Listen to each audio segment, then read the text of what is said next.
Addiction is a person, place, thing, and here's a scary one, or a thought that becomes my source. Okay. And so when I'm looking at that, it becomes my source. For example, money. If money becomes my source, I become unmanageable. I'm not a good husband. I'm not a good father and all that, because that's all I'm chasing is this, and I can never get enough. Same thing with heroin and gambling, pornography, shopping, service work. I mean, I see a lot of people that are addicted to helping others and staying busy. They don't sit down because they're scared to sit down to look at themselves.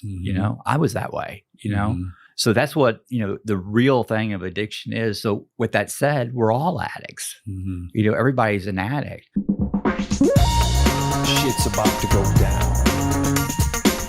I'm feeling something in my spirit. Chats and Tats with Aaron Della Vedova. Hello, friends. Welcome back to Chats and Tats with me, your host, Aaron Della Vedova.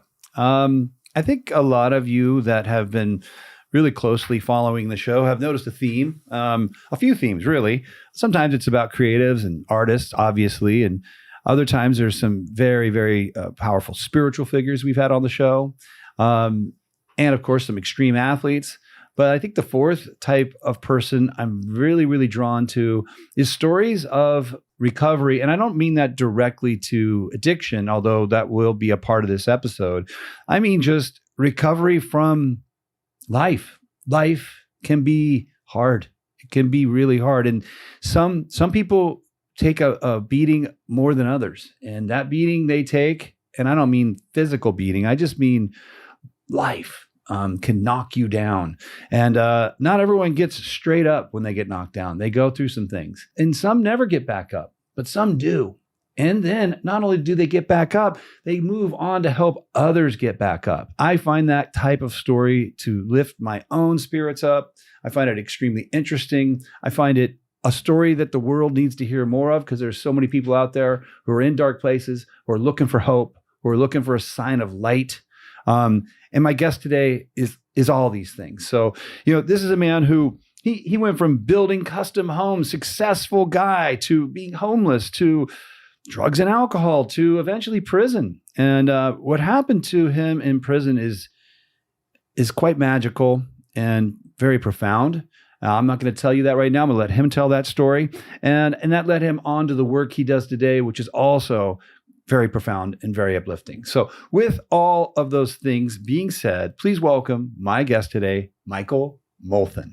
Man, that was nice. Man, I can't wait to hear what I'm about to say. But that was what a great introduction. That was you're good. You're good, and I'm honored to be here. And thank you for this connection and me being here. And today I get to tell my story. And that's the cool thing about it. Yeah, you're still here to say it. I think you're one of those folks that just pushed it right to the razor's edge. Oh man, I was introduced to speak at an event one time, and it was kind of funny. The MC says, we got the real live Forrest Gump here.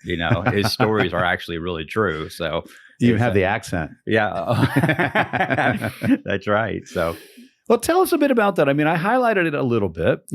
Let's walk our audience through your story. I mean, I know it starts off when you're young and there's abuse in the picture, which leads on to some success, the alcohol, the drugs. I don't want to say anymore. Yeah. You bring us down that journey. Well, when I share my story, the template, I go with is what it was like, what happened and what it's like today. Mm-hmm. The what it was like, I keep it real short, as far as what it was like. My story's out there, it's everywhere. I'm sure you'll post a link and everything like that where they can see the full story. But yeah, I am a recovered drug addict and alcoholic, and I was turning to drugs and alcohol at a very young age because I wanted to feel like everybody around me looked. And so interesting way to put that. Yeah, so as I was drinking alcohol and doing drugs, it gave me that sense of ease and comfort, and it put me in this false reality of being in the now, where the future, that noise shut down, the past, that noise shut down. Mm-hmm. It helped me process fear. It was all euphoria. It wasn't real. But as it got worse and worse, from 10 years old all the way up until, almost 7 years ago, I I ended up drinking alcohol and doing drugs because I wanted to feel good about the bad decisions I was making, you know, and that's what this deadly disease, you know, takes us. And when I speak, you know, I make it real clear, you know, when I'm speaking in the addiction world, the alcoholism world, the recovery world is I drank alcohol, I did drugs for the effect. That's why I did it. It wasn't because I was abused, sexually abused, dealt a bad deck, the things that were done wrong to me that would confuse me that weren't okay. But when I was in the disease, the way I responded to these things weren't okay either. You know, so I had to play a role. I played a huge role in it as well. Until I had this awakening and I started looking at life through God's perspective. And me personally, I got the answers to, if there's a God, why would he allow this to happen? You know what I mean? We hear that a lot, you know, and I was that person too. I'm not that person anymore, you know, because I see life through God's perspective, which is what my mission is today, is to share my story, not to influence other or not to gain popularity, but it's simply to pass on through my personal experiences, how to see life through God's perspective and not the world's. Right. Does that make sense? It does. Yeah. It does.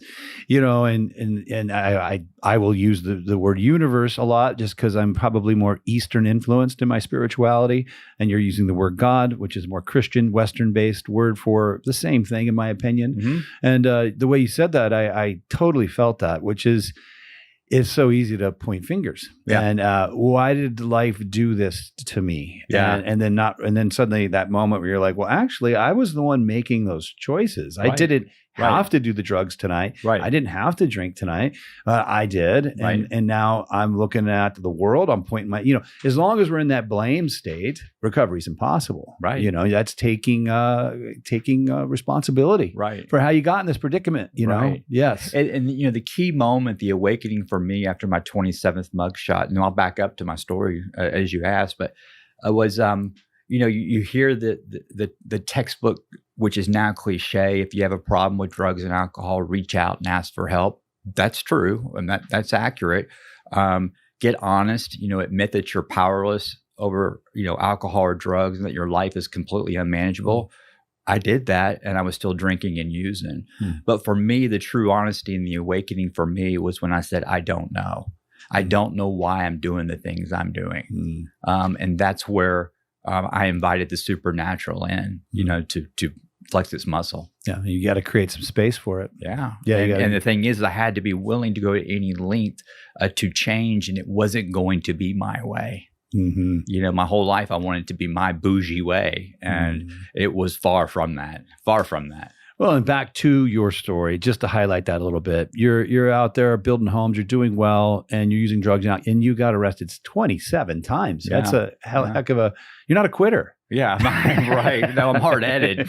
I'm hard-headed. That's what I meant by that. Yeah, I was self-will run riot. But, you know, I grew up in North Dallas, and, you know, my dad was very successful, and I grew up in a family with mom and dad, and I have a brother. And, you know, outside our house, everything looked, you know, really good. You know, I grew up in the country clubs. You know, I grew up playing golf. I had everything that most people didn't have.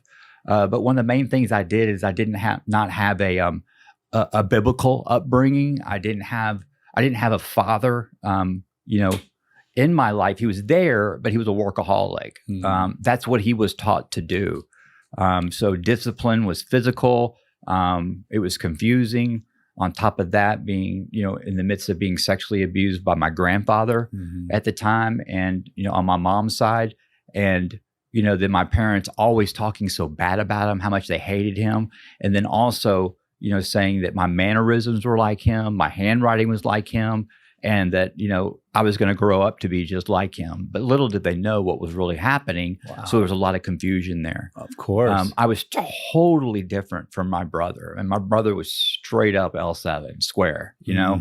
I was, you know, I'm both sides of the brain. I'm left and right. You know, I'm business savvy, but yet I'm extremely creative, you know, and I love being creative, which carried over to the, you know, I did high-end luxury homes. The air was real thin, you know, where the homes, you know, the people I built houses for. Right. You know, we're talking about $5 million to $20 million homes. Wow. So anyways, as it, you know, progressed, I married my best friend that I knew since kindergarten growing up.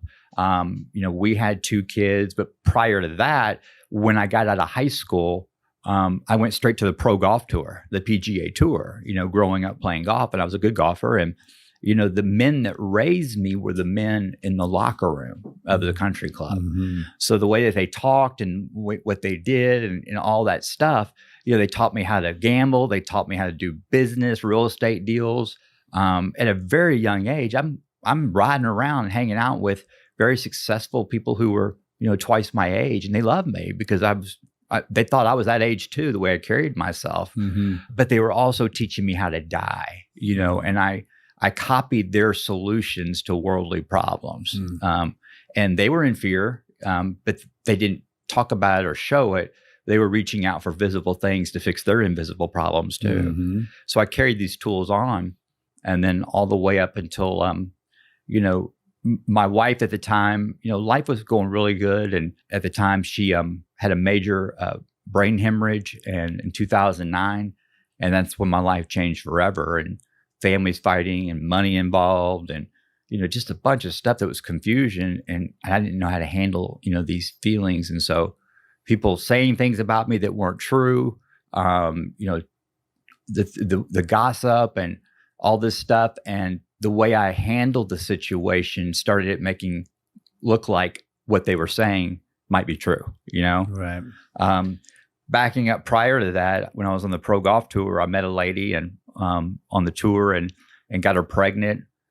She had a son. She already had a daughter, and I adopted that daughter, Kayla and Brandon. And Brandon is biologically mine. And I adopted Kayla, and I did them wrong. I mean, I was with her a year. I did them wrong. I mean, I just did them wrong. Mm. If there's anybody that has the right to hate me and never talk to me, I did them wrong. I abandoned them. I was, I lied. I did everything I could. I was a bookie, and it was sick. It was sick what I did to them.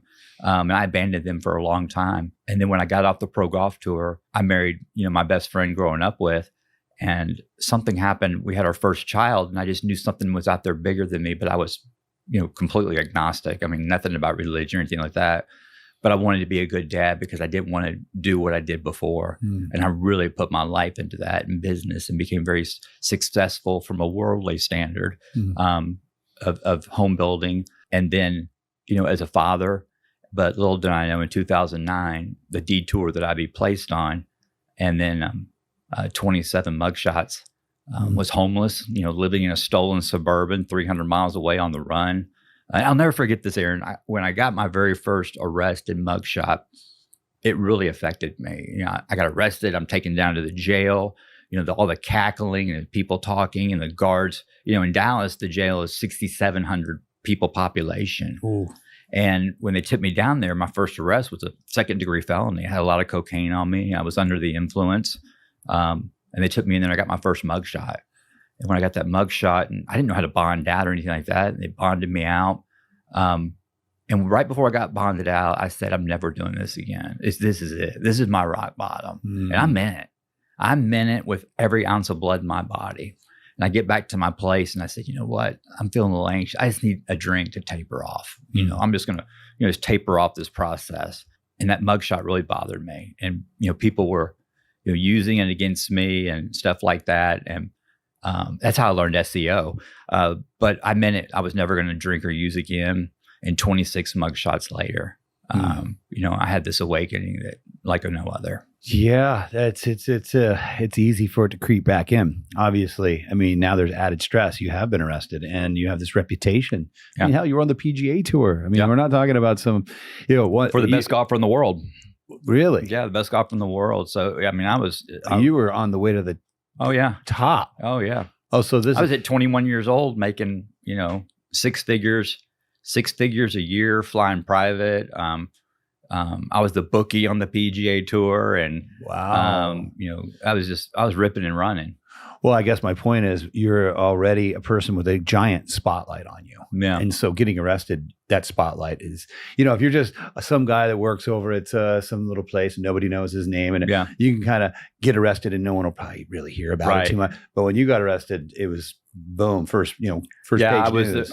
Building in the Park Cities in Dallas, which is, it's Highland Park and University Park, and it's about 6 square miles, and it's the wealthiest area in America. And so it was very embarrassing. It was shameful. But what's amazing, we'll get to it, is that they were confused. They didn't know what was going on. And the thing is that I'm the type that I stuff and I bury. I burn my own house down. And I just let people go at me. And all this, I was protecting my family like I did before with my grandfather. I would never share anything because I didn't want anything. I mean, I witnessed my grandfather just physically beat my grandmother to the ground so he can come into the bedroom.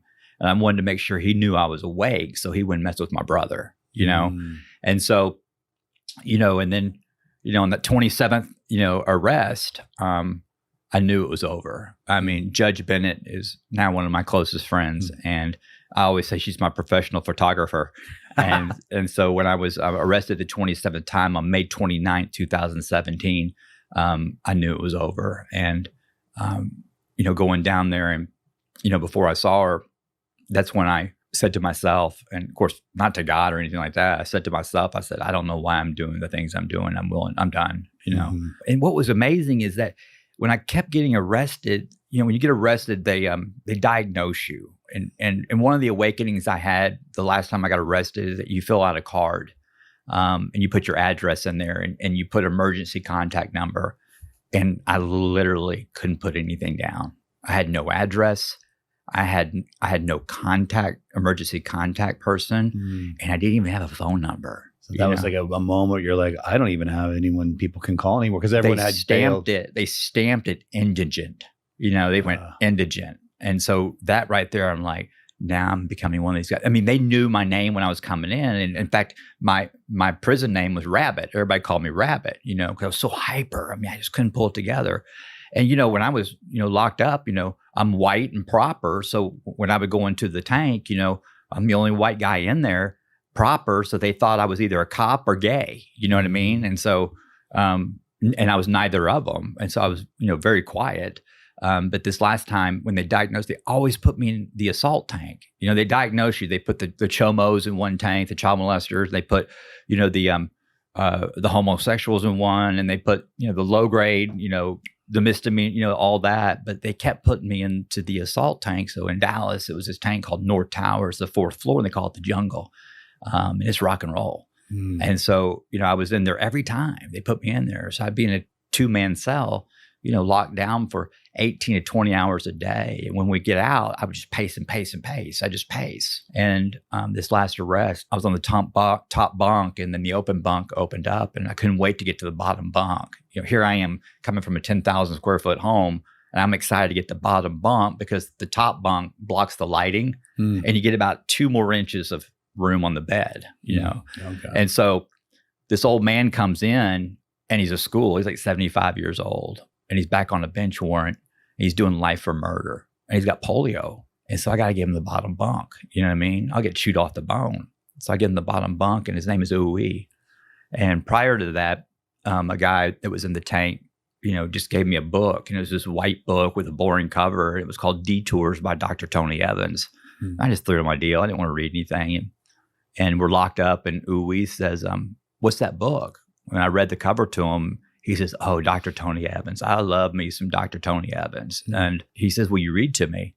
And I said, read? He says, yeah, I can't read or write. And that blew me away that you couldn't read. I mean, we take it for granted. Right. So I started reading it to him, and it was a story of Joseph and how he's abandoned and sold, his family turned on, all this stuff. I could relate to this. But when I was first reading it, I was reading it and being the victim, right? But the more and more I read to Ooey, the more and more it started making sense to me. And then on July 7th, 2017, it was my top bunk, and I couldn't breathe. I mean, I just could not breathe. And I stood up, and I just exhaled, and all this anger and fear and resentment and paranoia, all was just coming out of my body. And I took this deep breath in, and I was just filled with ice water. And I felt love for the first time. I wasn't showing it, but I was looking around like going, dude, I love you. And I looked down at Uwe and I loved him. And that's when I had the awakening. These days when I was reading to him, I was doing easy time. I wasn't thinking about the future, the past, or when am I going to get out. And I had this awakening, and I realized that I was serving Uwe, expecting nothing in return. And for the first time, I was out of self. And that's when I started seeing things through God's perspective, that I was serving him, expecting nothing in return. And then, I have really cool handwriting, they say. So I'm writing something and I'm out in the tank, the day room, and God sees my handwriting and what are you writing and what's that say? And I'm like, what do you mean, what does it say? And I'm journaling from the book Detours, which eventually led me into started investigating more, reading the Living Recovery Bible, because I was just I wasn't this jailhouse preacher, like, saying stuff, Right. But he says, what's it say? And I go, what do you mean? He goes, I can't read, I can't write. I'm like, and the whole tank couldn't. And so as I was reading to them, they would even ask me to get up at chow time and read some of the book, Detours, and they could relate to it. And so I started reading to the whole tank. And the tank came closer and closer together, and the guards were amazed how we were serving one another. Wow. As a result of this book. Power of love. Yeah. The power of getting out of yourself, finding something you can do for another human being. Yeah. And that makes a lot, and sometimes you grew up affluent, and an affluent life cannot be the blessing in life. Right. And often isn't, because, I think sometimes when people are not affluent, the repercussions of their mistakes hit them really directly, really quickly. Yep. They don't have the money to be bailed out of jail. They don't have influence with the, whatever the influence is to get out. So they get served up more quickly, but with little money and influence and reputation, you can defer that moment much, much, much, much longer. Today's culture, it pushes to be educated and more educated and more educated and get smarter and smarter and smarter. That's good. Okay. And I grew up that way, trying to be smarter and smarter and smarter than everybody else, but I had no spirituality. Okay. So it was all worldly, views, and how God used an uneducated, unqualified murderers to wake me up. Harvard couldn't teach me that, and so it was amazing. And just to finish it is that, I caught chain and went down to Central Texas, and then, to go to prison, and, they put me in a rock and roll tank. I've seen guys get killed in front of me. And I know you had a guest, Matt, was it Mohawk Matt? Mohawk Matt. Yeah. Awesome. I mean, he's right about all the stuff you hear in prison and all that stuff. It's a myth. People ride good together, and I can relate to them, missing those guys. Right. And so I get transferred down to Central Texas, and I get sent into another rock and roll tank, and it's nasty. Okay. I see a guy get killed in front of me, and I just go in there, and a guy comes up to me and he says, "Hey man, what are you doing?" I said, "I'm just doing me." And he says, "Man, I like your handwriting. What are you reading?" And I said, "Well, I'm reading this. You want to read it?" And he says, "I can't read." And so I did the same thing in that tank. And then on October 13th, 2017, they came up with the speaker. I did 4.5 years, out of 6 years, and they came over to the speaker, and they said, Michael Molthan, bunk and junk. And the whole tank's just going nuts. Even the guards are going nuts. And in other words, that means you're getting free. out. Oh. Okay. And so they checked in the state of Texas. They got on the computer and it says released, and there was no order, no nothing. I mean, I was doing my time. I mean, I wasn't even up for parole or anything like that. And so they literally had to push me out of prison. And I was thinking, man, I don't want to go through, booking. Booking's horrible. People have been locked up, getting booked in and all that stuff. You want to get to your rack and start doing your time. And so they literally had to push me out. And that's where, instead of every time I'd get out, the gas of the world would hit me and I would spin off. But this time, I turned to God and I said, "What do you want me to do?" And, he spoke to me, and I hear people say that. And I said, I thought that was witchcraft, but he spoke to me through thoughts and feelings because of this connection. He said, "Walk." And so I made the journey 300 miles, back to Judge Bennett's court to turn myself in. Like, hey, there was a mistake and I should not be free. There was a technicality, but it wasn't. It wasn't a technicality. She goes, "You know what? I don't know what's happening. I don't want to get in the way of it. But I see the transformation in you." She saw something, and that taught me something. And she goes, "I've heard, you haven't told me, I've heard about what you've been doing behind the walls because of guys who have come to her to say, this guy that I was locked up with changed my life. And she goes, I don't want to get in the way of that. And I want you to go pay it forward. And that's what I'm doing today. And I didn't like do a business plan locked up saying I'm going to be a speaker and all that stuff. I didn't know what I was going to do. I really didn't care. And so here I am today, almost 7 years later, paying it forward, basically reading to people. Fuck, dude. Yeah. That's a beautiful, beautiful story. And I mean, I still don't know what I'm doing. I mean, it's just like how I met you and got on this show. I mean, at M2 The Rock, I've never reached out to do something. It's always been, my whole deal is about attraction, not promotion. By the way, people, I forgot to mention that he's otherwise known as M2 The Rock. Right. Maybe tell people why that, I know what that means. So it's Michael Molthan is 2 M's, so M2, Right. and then The Rock is what saved my life because we hear rock bottom, and I kept hitting rock bottom over and over. Right? We all have a rock bottom, right? I finally realized that the rock at the bottom and all these times was God.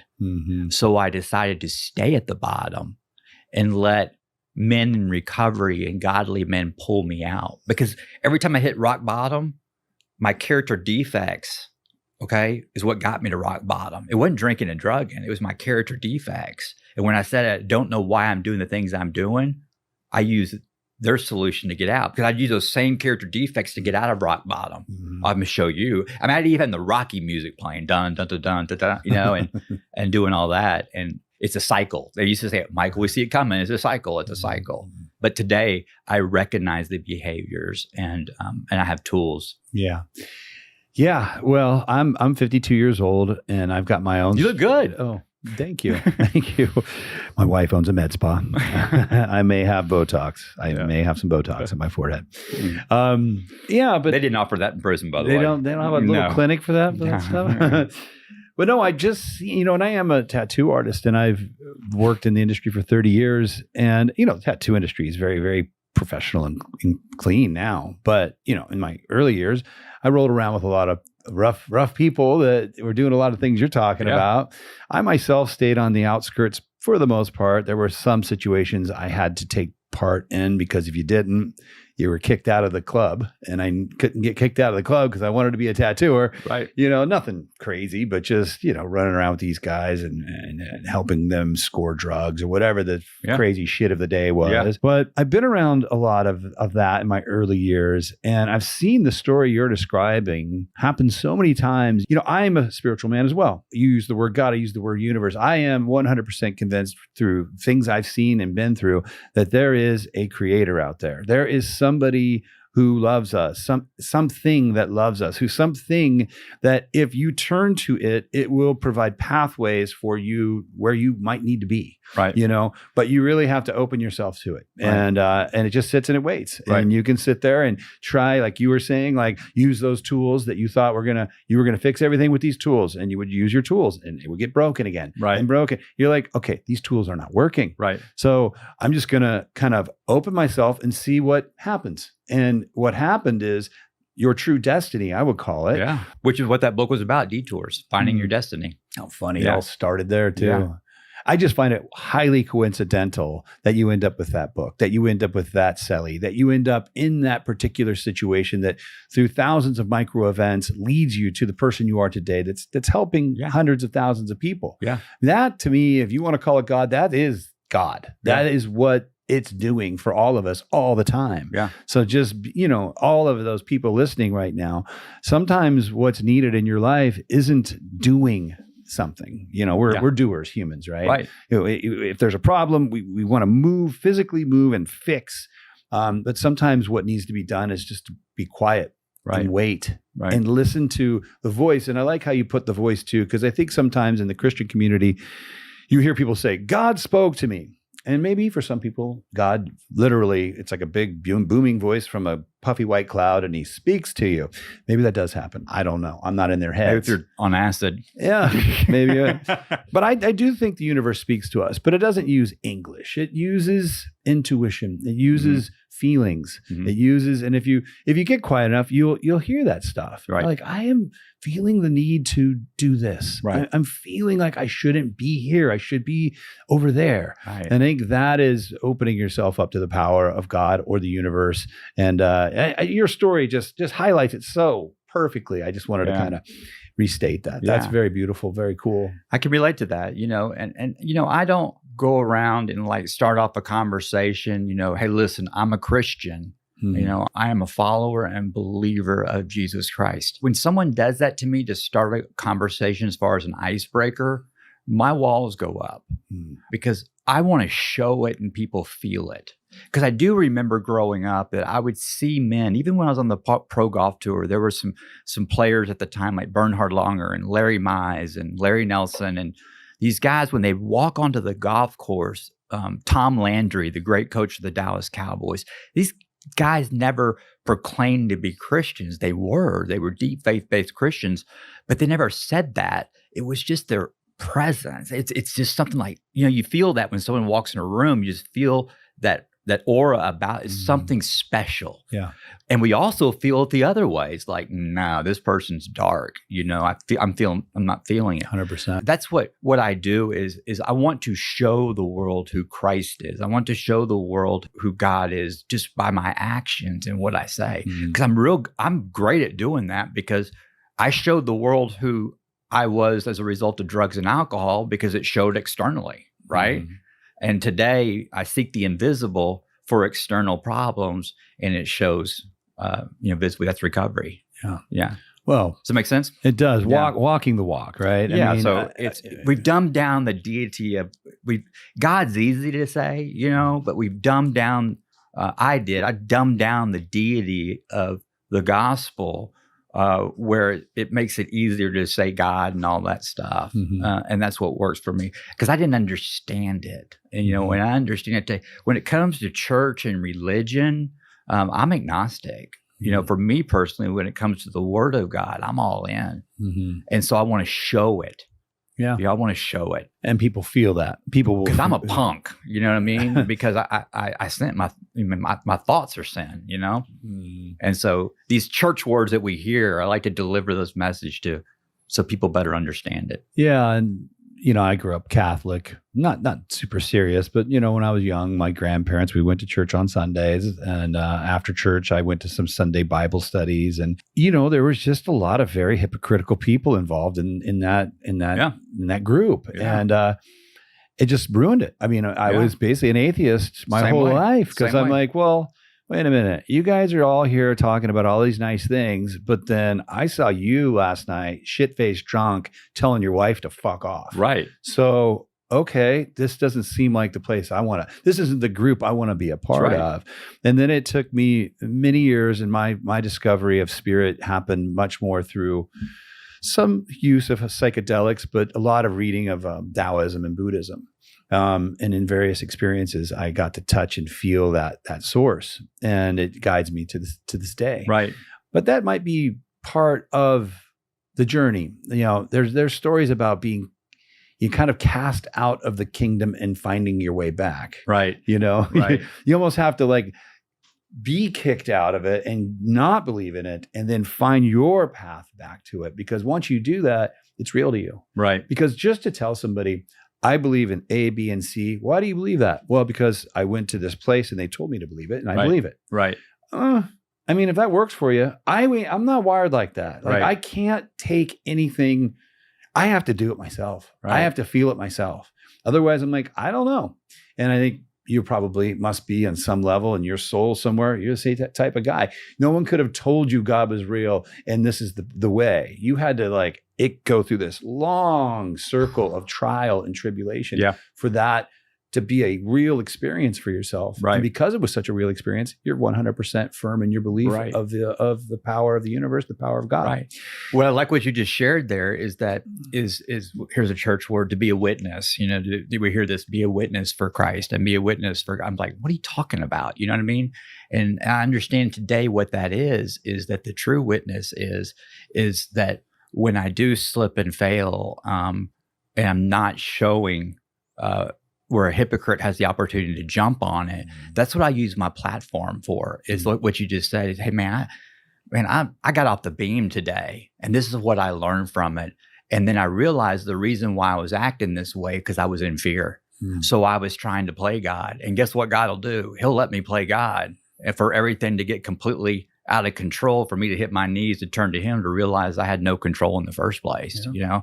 And so that's what I like to talk about. I put myself on blast. That's all I do, you know, just put myself on blast. Well, that's what's needed. I mean, I think what you're describing to me right there is you're articulating this thing in a way that's much more relatable in today's day and age than the way the Bible was written, however many years, thousands of years ago. I think that the way they wrote that really worked at that time. People, that's how they talked. That's how they listened. That's what made sense. And I think that it loses a lot of traction in today's culture because we're a different people now. And I think guys like me in my way and guys like you in your way, to be able to tell these stories from a more practical standpoint, just a real down to earth, this is what happened, man.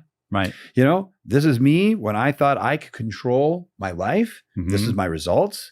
This is how happy I was. These are the people that I hurt. And this is me when I threw my hands in the air and allowed it to move through me, to be in flow state with the universe. I don't know. There's just an articulation there that I think is really is necessary, because I don't think, as we've expanded into science so much in the last 200 years, that's the solution. You can see that out there, you know, we got laser beams, we got satellites, and we're still dropping bombs on babies. So not saying we don't need laser beams and satellites. Those things probably will cure cancer and figure out new ways to create clean water. But there is a lot of room for the spirit to come back into culture. You know, if you look at history, communities of people have always worshipped the stars. There was always a place in life for that. But in the last, however, I'm not a real good historian, but recently it doesn't seem like culture really highlights that, unless you're born into a very, religious family. But for the rest of us, which I wasn't, for the rest of us, you're just left to wander the streets and figure it out. To fill that empty hole. That we hear, talk about. That's a good point. You know, I toured all this year and speaking on that we are all addicts, and everything that we hear in the news today, which you're talking about, all the stuff that we're seeing and all this stuff, my whole life, my personal experience, I was always watering the leaves of the tree, wondering why the tree was dying. What's the real root of the problem? And so my personal experience and the guys I was locked up with is that, our real crisis today, the real root of the problem is the missing man. The fathers, the fathers have abandoned the role in families.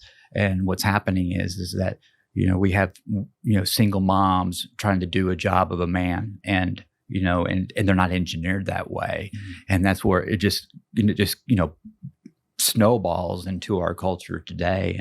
And people like me, looking up to men that are doing the same thing, and it just passes on. So I love to talk about that, not today, but I mean, that's what I speak a lot. The nuclear family is what you're talking about. The nuclear family has not been of very good service to the health of our communities. Until we get that right, it bleeds through, once we get that right, it bleeds into the neighborhood, it bleeds into the churches, it bleeds into the city, the state, the county, everything all the way up to the world.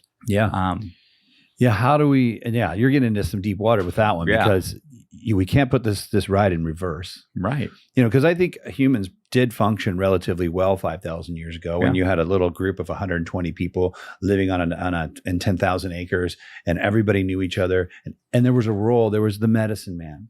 There was the wise old man. There was a community. There was a community. And everyone, if you weren't raised by a mother, you were raised by the tribe. Everyone in that tribe. You had not one father figure. You had 20 hunters that would take you out, each one like a big brother to you. Then when you got home and you were bleeding because you fell off a rock, there was 20 mothers that mended you back.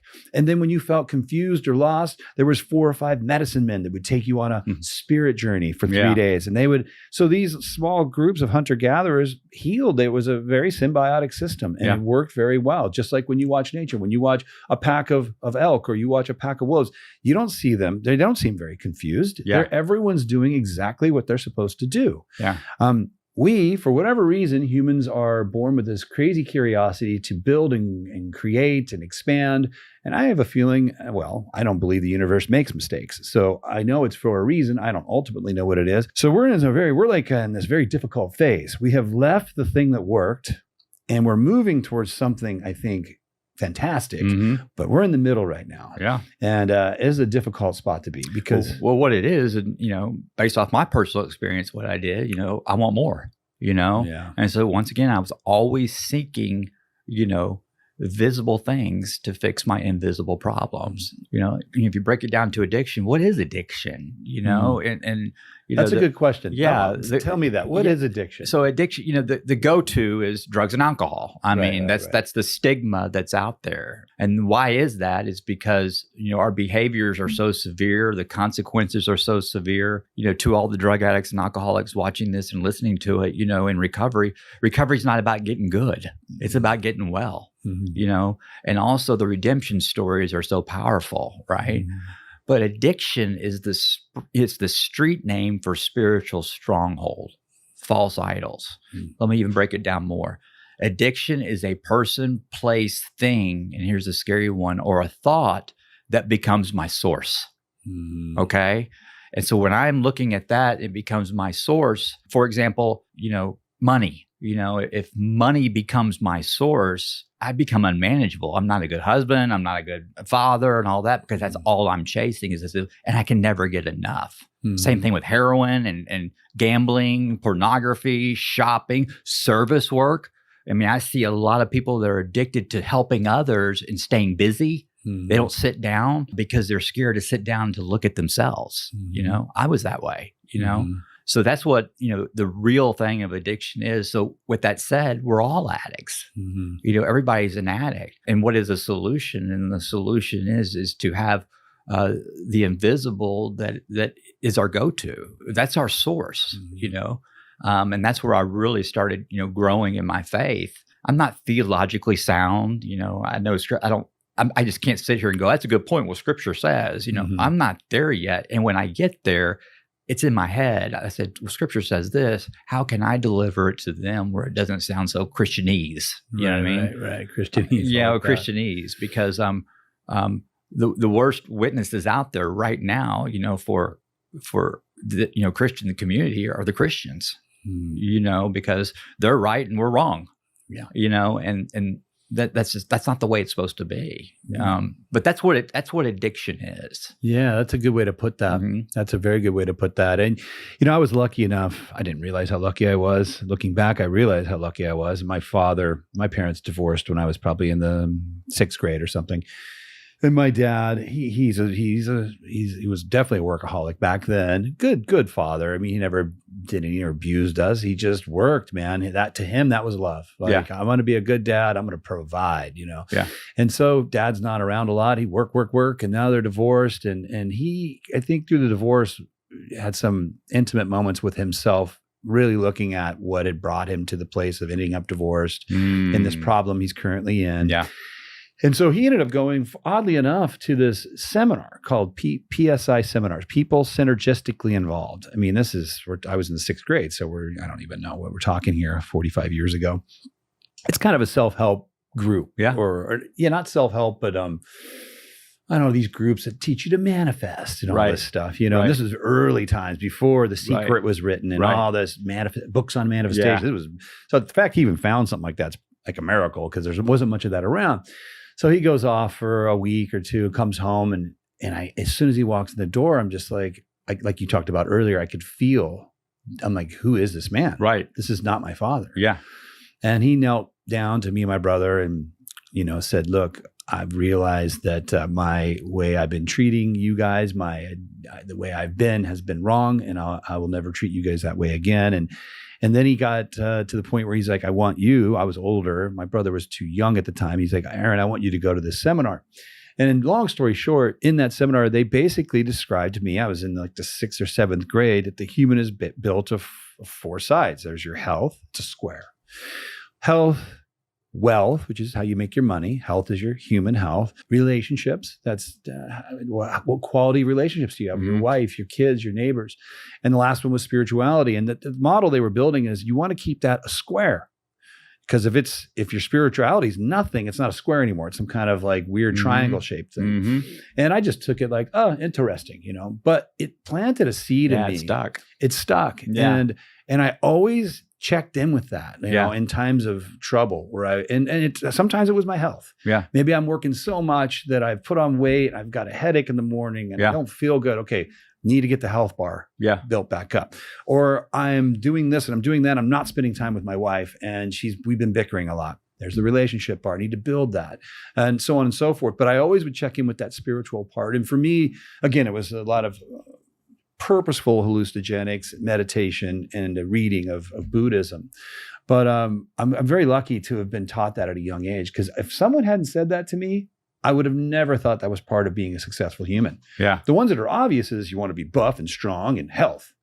That's obvious. Yeah. And relationships is obvious. Yeah. Money, wealth, that's obvious. Yeah. But I think a lot of people just don't realize that is part of it, man. I don't care what you do. Like you can go up to the Inuit culture in Alaska and learn how they connect to God. Right. Or you can go to the East and sit with the Taoists and do it that way. Right. Whatever. Or you can go to wherever, but find some way where you connect to the infinite. Right. It's vitally important to your health and well-being. Right. What I heard, you brought up something I wanted to say is that, the number one thing that I believe that was killing me, was resentment. And working through resentments and accepting the role that I play in it. All right. And when I heard your dad, he was resentful towards himself. And he went and worked on himself and he forgave himself and he saw the role that he played in it. And then he made amends. 12-step recovery, the steps are in order for a reason. And we don't make amends until step 9. But we do step 4, and that's a moral inventory of ourselves. And a lot of people in the recovery world, hear this, like when I hear someone said, "Oh my God, the dreaded 4th step." No, if you're dreading it, it's because you didn't do step 3 right, and that's made a decision to turn our will and life over to the care of God as we understand Him. It's a personal relationship, and so when we go on the 4th step, we do an inventory and we get to see what we're good at, but we put our resentments down and we look at the role we play in it. And this is a huge part of my awakening, was that when people go, "Well, wait a minute, Michael, your grandfather, what he did to you was wrong." Yeah, it was wrong. But you played a role in that? I did. Absolutely did. And my mentor, I think Ray Wiley Hubbard, who's my mentor, Stevie Ray Vaughan got him sober. Yeah, you mentioned and that. he, Ray's become, like a dad to me, and I talk to him all the time and run stuff by him. And the role I played in this resentment with my grandfather was I chose to hold on to the resentment, right? And that was part of my awakening on the top bunk, is that, and I will quote something like Matthew 6:14-15, it says, when we don't forgive, God won't bless our game. Okay. And what that means is that if I'm holding on to resentments, why is God going to bless my game? Because I'm just going to stuff the resentment down, chew his bubble gum till the sugar runs out, and then hold on to that resentment. I'm trapped. It blocks me from the universe. It blocks me from Christ, whatever you want to call it. It blocks me from that. But once I truly forgive, he blesses my game. And now I'm inviting the supernatural to come down and flex its muscle. So the story with that is when I accepted that, I was driving to an event and I was just didn't know what I was going to talk about. A lot of times I don't. When coming here, I didn't know what I was going to talk about. I just go in the bathroom and say, God put the words in my mouth, because if I script it, we're going to prison. Okay. So I walk into this event and I walk in and it was a treatment center. I very rarely speak at treatment centers, and I walk in this treatment center and I go in the men's bathroom and there's 2 wall urinals and there's one with a cubby where you shut the door on it.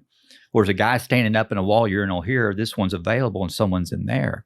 So I waited for the guy to get out of there so I could go in the bathroom and shut the door, because my whole life I could never pee next to a guy standing next to me, never do slumber parties, never could shower in front of anybody else, and that is a symptom of sexual abuse, right? And so when I came out, there's a big whiteboard. I drew the bathroom and I told this story. And my point is that about resentments and the role we play in it. And I told the story, and 2 men on the front row, men, like bawling, crying. And one guy stayed after and was talking to me and says, you just saved my life, because I could have never shared that, because that's exactly what I struggle with. Okay. And so I'm driving home and processing after I spoke. And today, as I see things through God's perspective, I'm like going, wow, God's using, as a result of me forgiving, God's using my grandfather to speak through me to help these people, right? 2 months later, my emails are blowing up. Aaron, I'm talking like thousands of emails coming in from prisons and jails all over the country saying, we love what you're doing. You're helping our cell. You're helping me. You saved my life. Woo, woo, woo. All this stuff. And I'm like, what is going on? And a reporter in Dallas, sent me over a picture of something like, check this out. And then I get an email from Securus Telecommunication. Securus Telecommunication is all government communication. White House, FBI, Pentagon, jails, prison, courts. They monitor phone calls and emails, everything coming in and out. It's its own deal, right? Well, the president, reached out to me and he says, you saved my son's life. And he's still sober today because apparently somebody did something to him, right? As a result of that, he put M2 the Rock on every single tablet in every prison and every jail across the country. So this show will be downloaded for all the inmates to listen to that we're doing right now. And so they hear, as a result of me accepting and forgiving and seeing it through God's perspective and letting go of the resentment. Dude, and not even talking about my faith. Right. It's like, and that grabs their attention when I go, wow, I kind of want what this guy got, And that's, I love that. And forgiveness is one of my favorite topics. And you're highlighting, forgiveness of the other is tough. Forgiveness of ourselves, even tougher. But to not forgive is to not let that light in, man. If you can't let that go, if you can't find it in your heart to somehow forgive the other and forgive yourself, that doesn't happen. This magic will never happen. And I think a lot of people, because I like that subject, so I'll bring it up a lot. Yeah. And the response I get from a lot of people is they're confusing forgiveness with allowance. So they think that their resentment protects them. And, a simple analogy would be, my neighbor, he screwed me over some way. We went on a deal together and he never gave me my money back. Fuck that guy, What role do you play in it? Well, right. First of all, acknowledge how, acknowledge your role in it. And accept it. But I think sometimes people think, well, I can't forgive him because if I forgive him, someone else will do that to me. So like the resentment and non-forgiveness becomes a wall of protection, right? But it's the opposite, right? Because when you hang on to that resentment, when you hang on to that lack of forgiveness, you just attract another dude that does the same, because that frequency attracts that frequency. So I'm just like, man, if you really want to be self-serving, you really want to be a sociopath and only worry about yourself, the first thing you need to do is forgive everybody that hurt you. Right.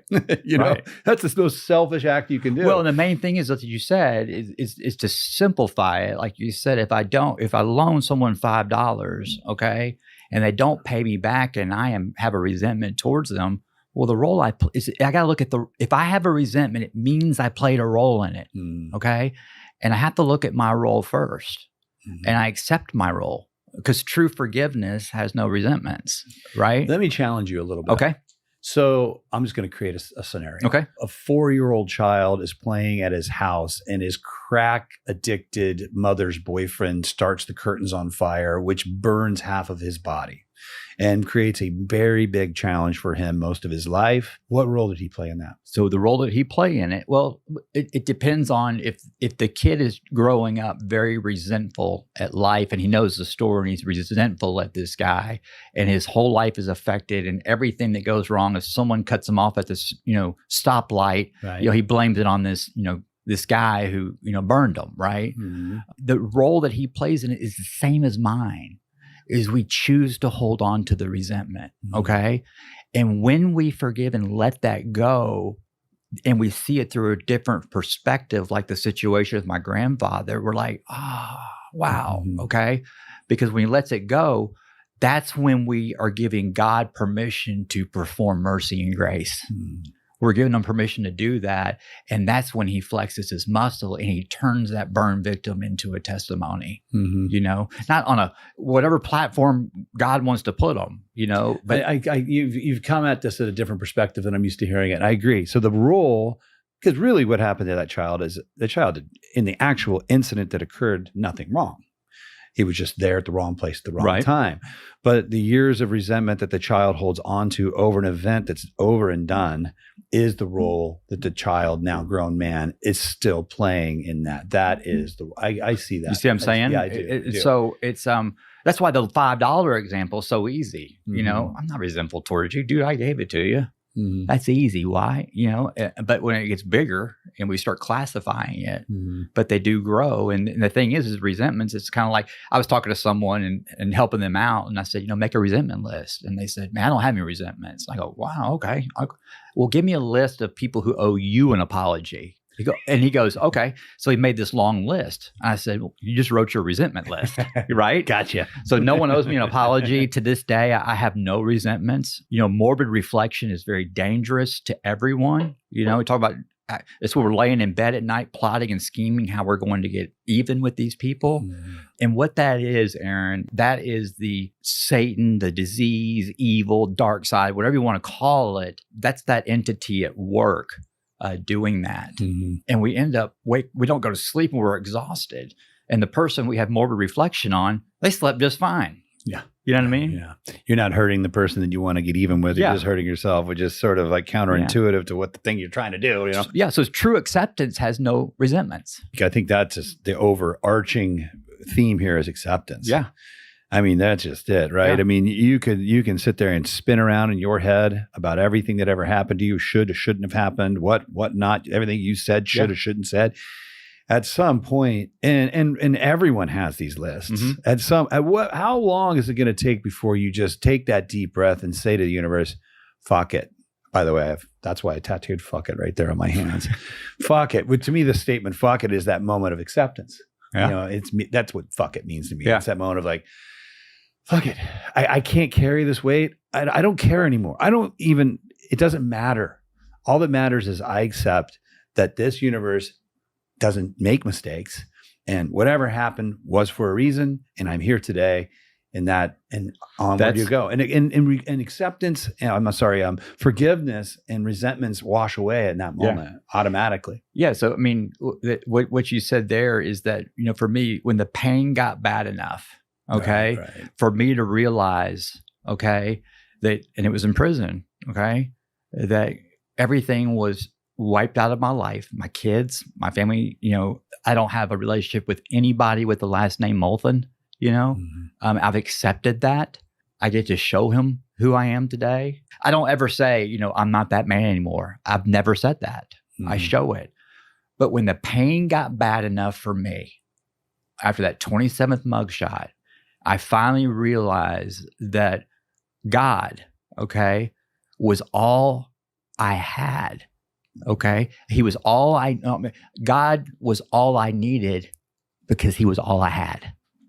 That was it. And then when I got released, the gas of the world hits us, and I catch myself, you know, I'm like, you know, seeing stuff like that.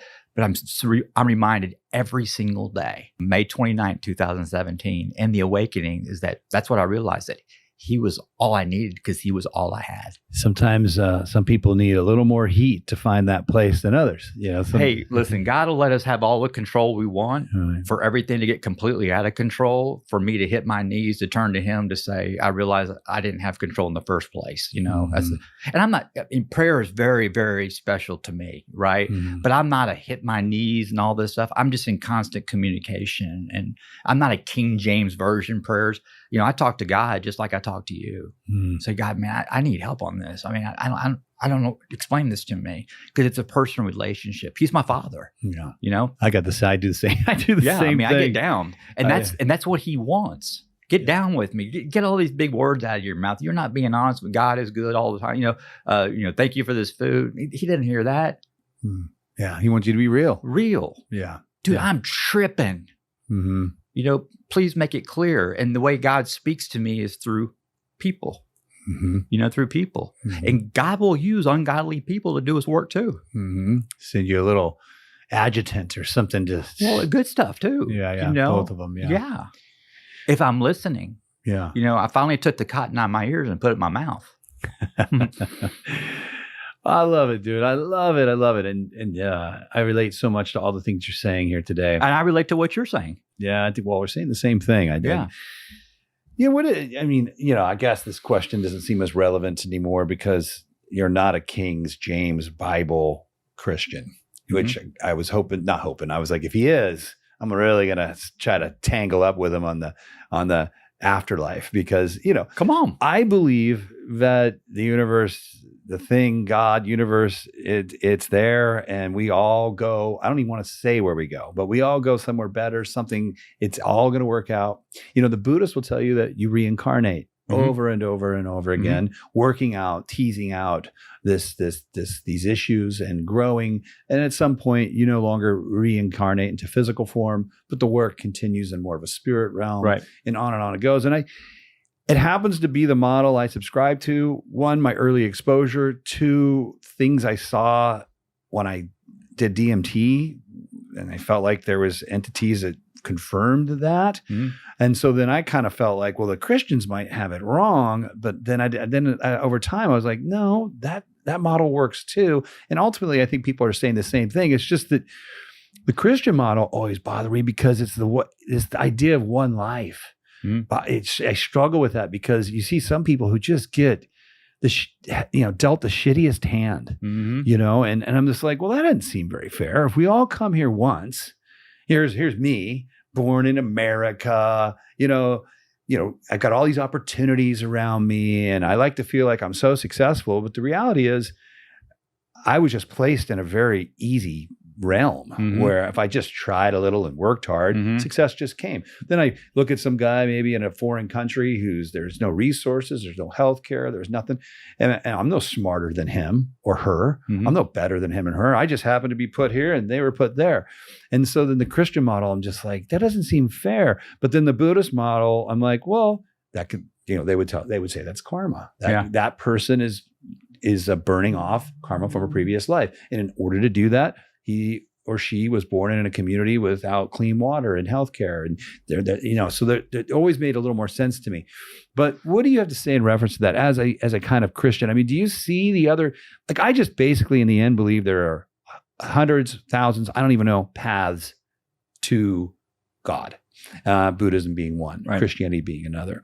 I guess I don't think you're going to say this, but a lot of Christians do say, no. Like the Mormons and all these guys, there's one path. And if you're not on it, then you ain't going.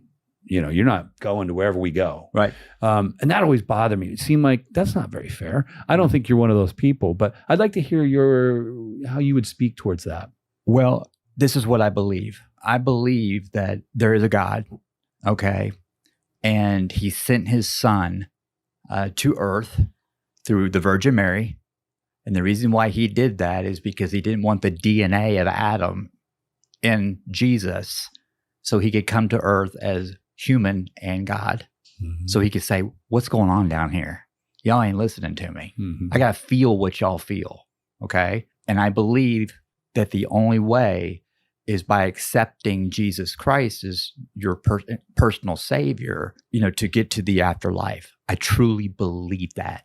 Now, that's not putting me over here or up here and y'all down here. I believe that, right? I'm not that person. I hear people say, I brought, 526 people to Christ in the last quarter. You know what I mean? I'm like, what? I've gotten messages and stuff like that, but I don't have that kind of power. I just share my story. I've said the name Jesus more on this show than I ever have. When I do say it, just comes out like I would say Aaron, because I want to show it, and I truly believe what I just stated with all my heart. Okay. I know you do. I can feel it right now.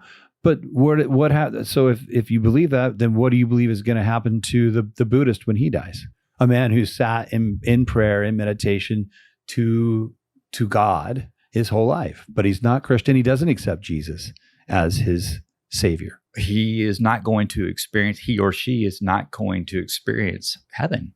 I truly believe that.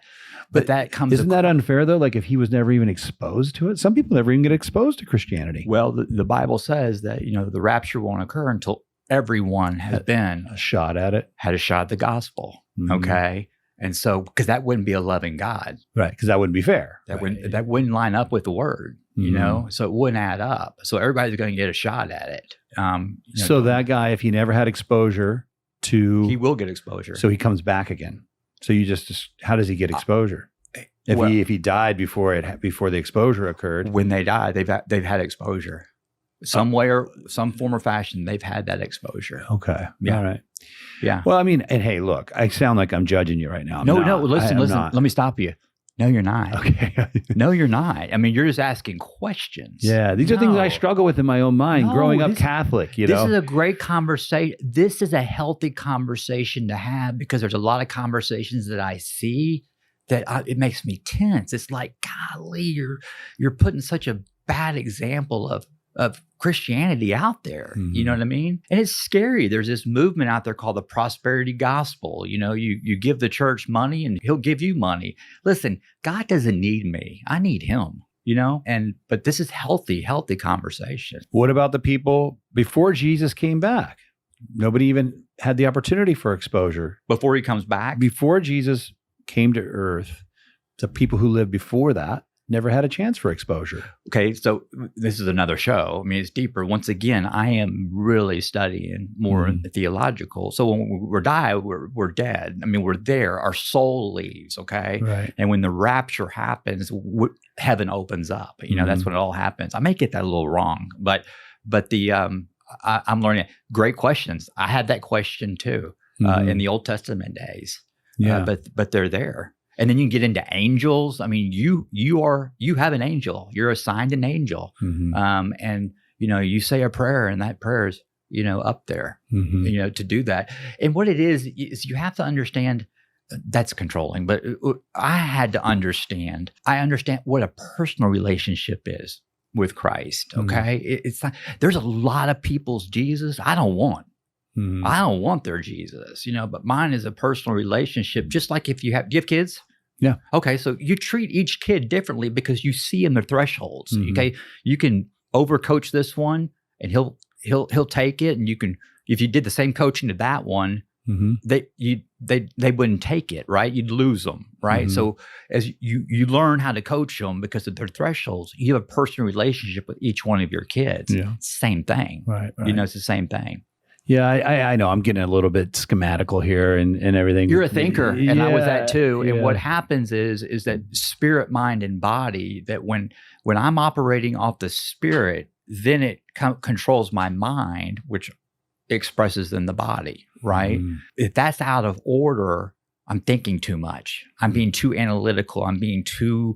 I'm trying to be more educated, right? And that's what the enemy wants me to do, is to overthink it. Yeah. You got to open the heart space up, the intuitive space. You're very, very bright. You're very smart. And I see searching. Searching is, you know, you're searching, you know, I need something that makes sense to me, you know, that makes sense. You know, I had a bright light, burning bush moment, you know, and, you know, my whole life I had burning bush moments, but I was setting the bush on fire, right? But it's a, you know, I started reading a book that I would never read, you know, and it started making sense to me as a result of reading a book written by Dr. Tony Evans. That's what got me into it. I said, you know what? I can relate to what Dr. Evans is saying. And there was like a scripture word, and then I would go to that and read it. And it was the New Living Translation. You know, it's funny. The more smart we think we're becoming in the world, the easier translations God puts on the bookshelves. You know, you got King James all the way down to New Living Translation, which is so easy for me to read, right? And so I was like, oh, wow, okay, this makes sense. This makes sense. But it was for me. You know, I wasn't like, oh, my God, you know, Aaron, this makes sense to me. This is what you have to do. No. Yeah, no, and I like that about you because, you do meet some people in different religions that it's their way. But it's cool when I get messages saying, hey, man, I accepted Christ because of hearing your story. And I'm like going, wow, you know, and I don't share that stuff. You know, I mean, it's like, you know, hey, there's a guy that no, that turns me off. Yeah. You know, me too. Yeah. Wow. What a cool, be open-minded. Oh, I am. And you are open-minded. Oh, 100%. And I look forward to our friendship for future that you call me and say, hey, I want to run this by you. Yeah. And if I don't know, I don't know. And now I'll end it with this particular part of this. I don't know either. Yeah. I mean, but I believe. Exactly. I do have a pretty solid belief, but ultimately anyone who tells me, when I hear somebody that says, I know, especially when you're talking about this kind of stuff, I'm just like, okay, I'm barely listening. How could you know? You're still a human being. You're not dead. Yeah. And then they get into topics on sin, and they really don't, I understand what the word sin. I used to hear sin all the time as that I'm bad and all that. No, I mean, but like, is homosexuality a sin? Is this a sin? They go right to that topic there. You know what I mean? Right. Heck, my thoughts are sin, and what it is that it's when I put God on a shelf and it's relapse, it's spiritual relapse is when I put God on the shelf and I do it. What happens is it separates me from God. And now I got this gap, and in that gap is consequences, right?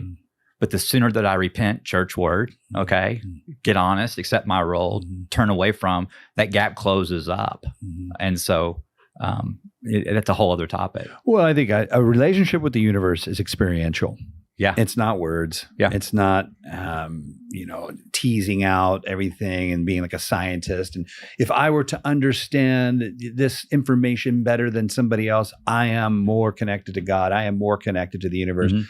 I mean, that's great if that's your hobby and you want to spend a lot of time teasing all that stuff out and learning it. It's really great, actually. But me personally, I know who made the stars. Right. You know what I mean? I'm more like you too. I'm more like it's experiential. Yeah. And I've seen and felt things that I believe are real. Yeah. But the more I studied about this story, this great story, the more I studied about it, and YouTube, and you got to be real careful on YouTube as far as, people, call the gospel, which is the truth, is that the more and more I studied, the more and more it made sense to me.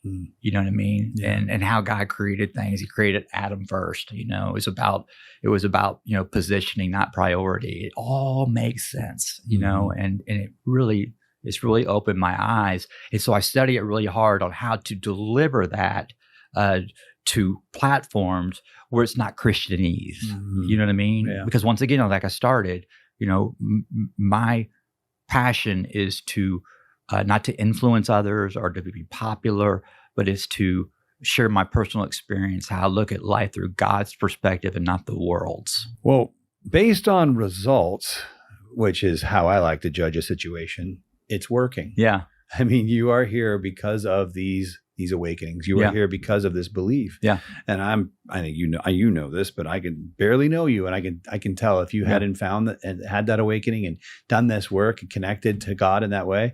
I don't know if you'd be sitting here with me today. No.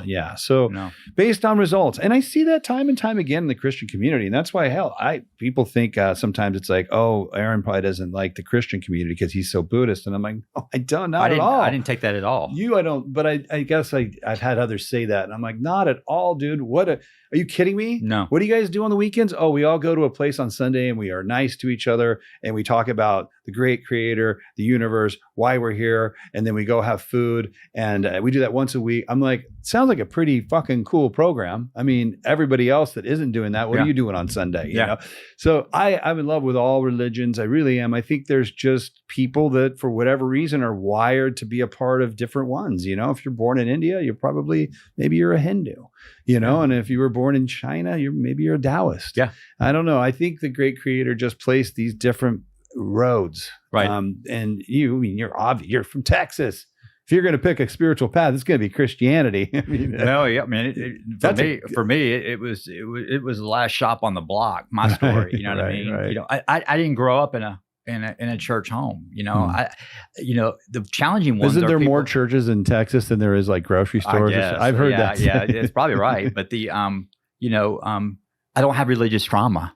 Right. There's a lot of people, that grow up in the church and with the biblical and all that stuff, and they have so much religious trauma. What I mean? Have to unwind all that to get back to the source. Yeah, it's living life by rules. And it's living life by oh my God, I'm thinking this way. Oh my God, and what a prison. And I that's one thing I didn't have. And I'm grateful for that. Yeah, you didn't have to like back out of that. You got to come into it raw and new. Right. Yeah. Right. Well, buddy, what are you doing nowadays with all this energy, with all this love, with all this compassion, with all this need and calling to be of service to others? What are you doing? What are you doing with your time? I'm doing this. Yeah. I'm just paying it forward. Mhm. Sharing my experience, strength, and hope, and what's working for me today, and being, and being completely transparent and honest, and sharing stories of just simple things that everybody can relate to. How I process fear, and today, if I get a splinter in my pinky toe, I don't cut both my legs off to get remove the splinter. You know what I mean?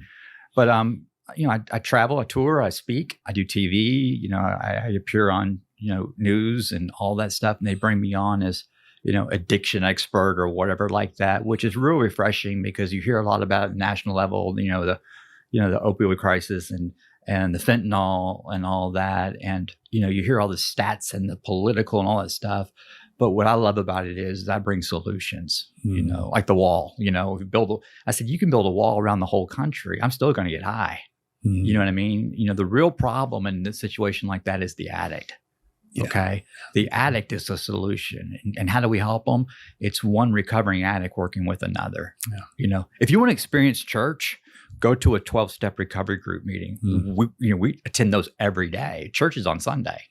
But if you want to experience church, I mean, that's where you can really experience there.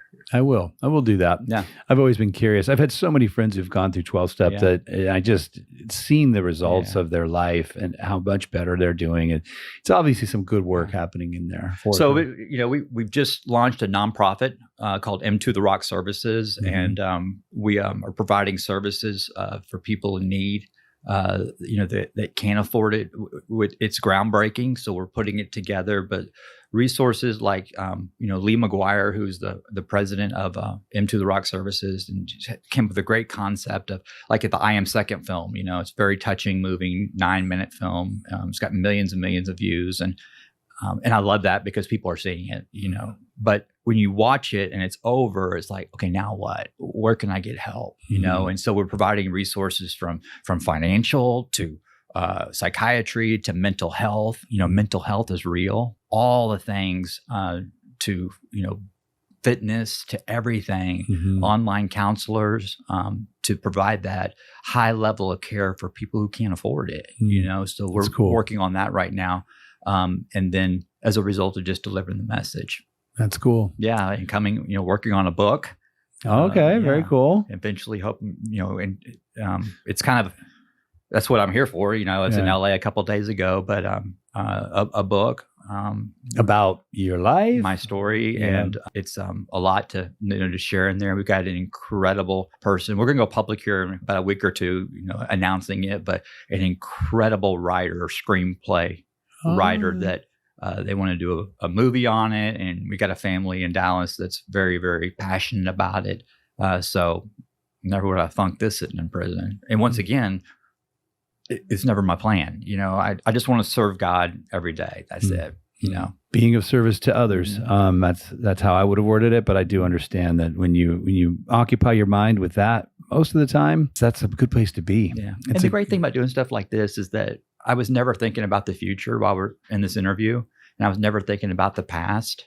And it puts me right here, right now, because I'm serving, you're serving, and the safest place in the world is right here, right now. And the reason why is because that's where God's at. Yeah. The enemy. See my watch?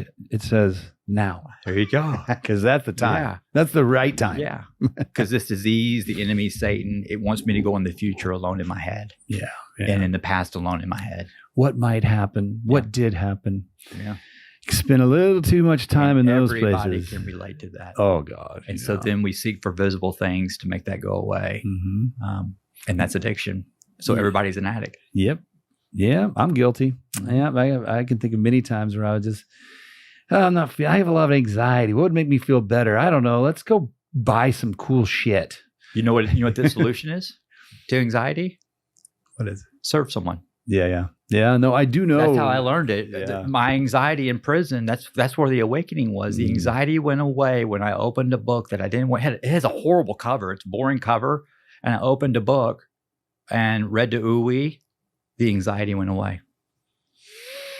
You hear that, everybody? I think this is a good ending point to what we've done here today. If you're feeling that anxiety, it seems like the anxiety, meet someone today who doesn't have anxiety. It just seems to be an over-encompassing vibe of culture everywhere. me included, wake up and ask yourself, who could I help out today? Just text 3 people. Yeah. I've done this too. And it's crazy how much better you feel. And you're just like, oh God, that actually made me actually feel better versus going to a nice restaurant and eating decadent food or buying myself a new cool pair of shoes or, that stuff makes you feel better for about, it's got this little shelf life to it. But visible things. Yeah. Right. But text 3 people and say, hey, I was just thinking about you. Have a good day and expect nothing in return. Yeah, that's so true. I love that. Yeah. I love that. I love meeting you. I love that. Me too. That Brandy brought us too. together. It's kind of cool because I don't know exactly, but your show will be coming out in about a month. You will have already released some of your new things you're doing. Yeah. So we'll be able to tell more people about it, connect more people to it. And we have our show too. And I want you to be on our show. So this is a formal invite to be on our show and Zoom me in and all that stuff. I'm going to hold you to that. Yeah. And your team, what a great team you have here. The sound, the light, everything. I mean, I applaud. You guys can't see her over there. This is like that's my little angel in the corner over there. First class. She's amazing. Thank you, Michelle. Awesome, buddy. Well, give me a hand. Yeah. We'll hug afterwards. All right. Yeah. Thank you again for coming on. You. Thank you for sharing your story, being willing to tell those stories, especially the nitty-gritty details. It takes a lot of courage and it takes a lot of love and not a lot of fear. Not many people got that going on enough to do that. So, and you already know this, but I can feel it coming out of you. Your voice, your story, the way you are, what you represent is going to help has already, and it's going to continue to help so many people. I'm proud to just be a small part of that. Oh, you're a huge part of it. Well, yeah. You're helping spread the message. Yeah. That's what it's about. All right, everybody. Thank you for tuning in. I'd like to thank my sponsors, Solon. Ooh, look at me. I'm wearing a Solon t-shirt today. Ryan and Jeremy over there at Solon, great sponsor for the show, helps keep us going. Another fantastic business owners that give a shit about the community, that give back to tattoo artists, to their own personal communities, that know what it means to be of service. One of the reasons I like them, have them as a sponsor, because they represent the same energy frequency I believe in. So thank you, Solon. And also thank you, my fans, the ones that keep watching this show, the messages. Keep sending me messages, you guys. When it gets quiet out there, I start doubting myself. So, all it takes is one DM from one person to say, bro, that episode really lit me up, made me feel good, helped me out, anything. And then, boom, I'm down to do 100 more after I read that message. So thank you for the messages. Thank you for the shares. I'll keep them coming. That's it for today. Until the next one, fuck it.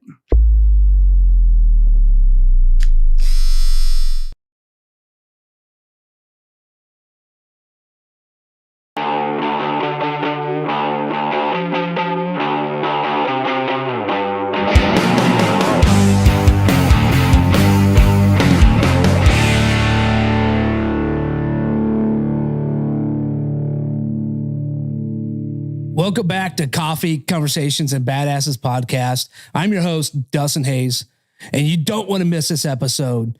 You're going to figure out how Michael Molthan escaped out of prison and got sober. But it's not how you think. Michael, how the hell are you doing, buddy? Dustin, good to see you, man. I love what you're doing, and your producer and the lighting and the sound, and this is great. I love this chair. We can go as long as you want. That is so freaking funny, man, because I was like, man, I kind of want to change these chairs. Man, they're comfortable. It's been a long week here in California, so it's good to be here. That's important. So as long as you're comfortable, then you know what? Maybe I have to keep these. Maybe these are the chairs. And they're nice to me. Better in prison.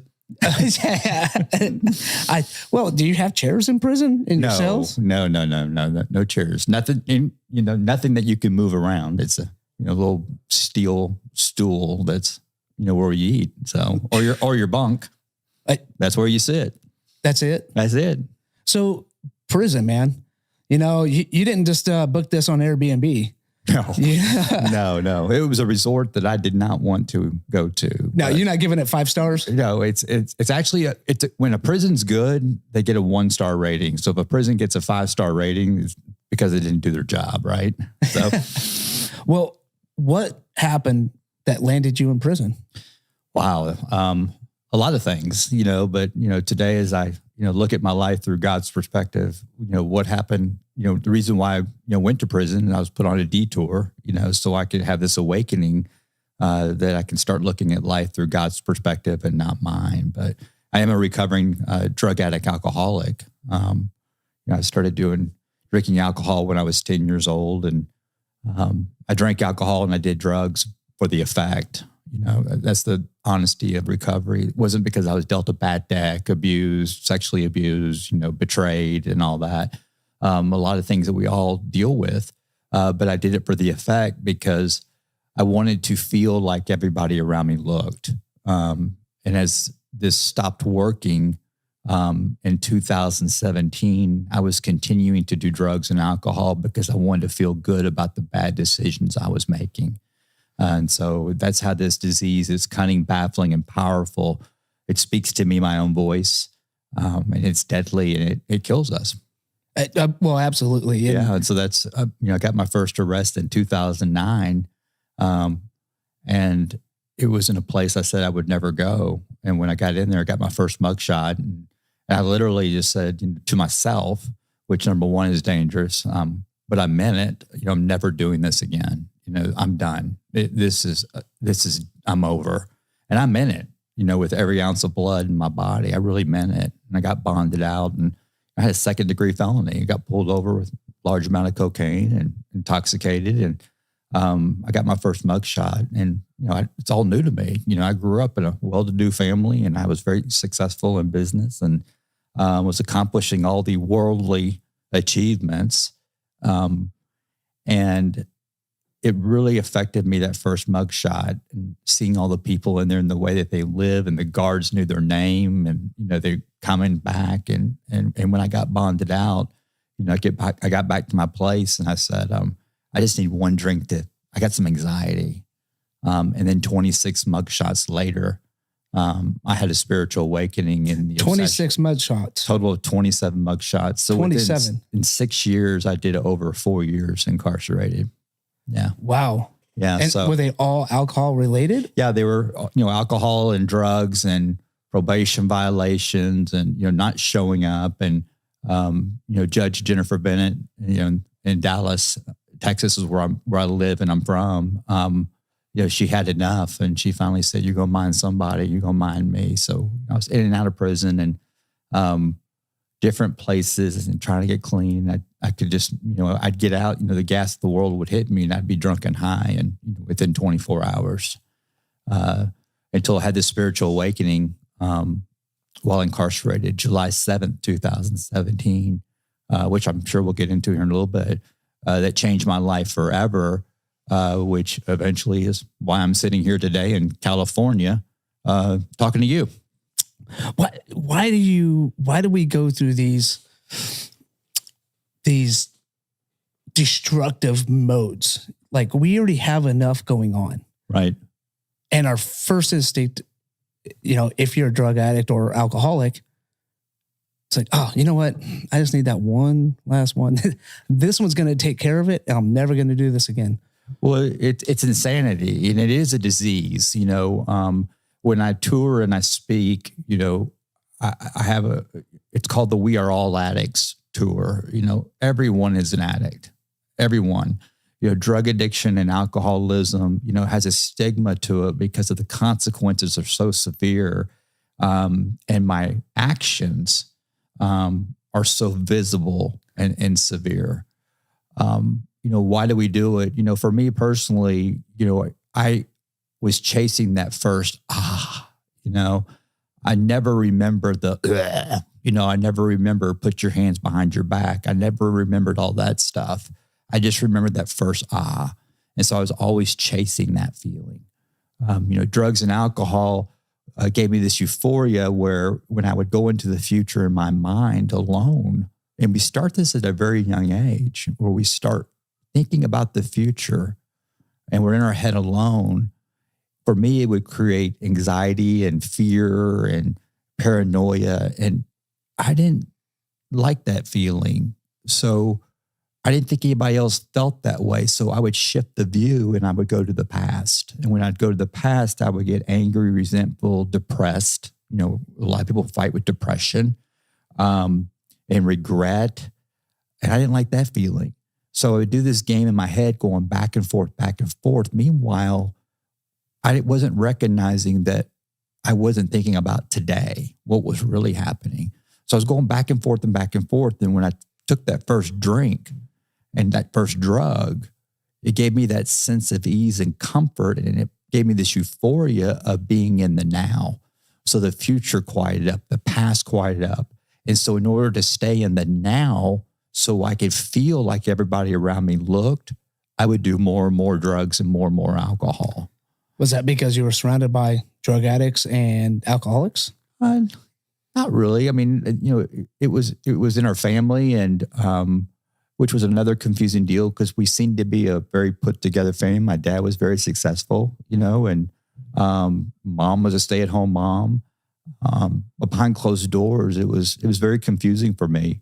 But outside, the house, going to the country club and all that, I'm like, this is not who we are. It's just a totally different look.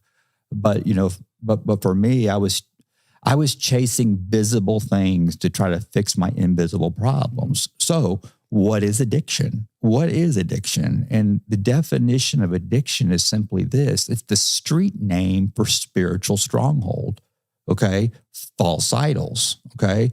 Addiction is a person, place, thing, or a thought that has become my source. So a lot of people can relate to that because people could, when they want to feel in the now, they can get into work, they can get into exercise, they can get into food, gambling, pornography, service work, helping others.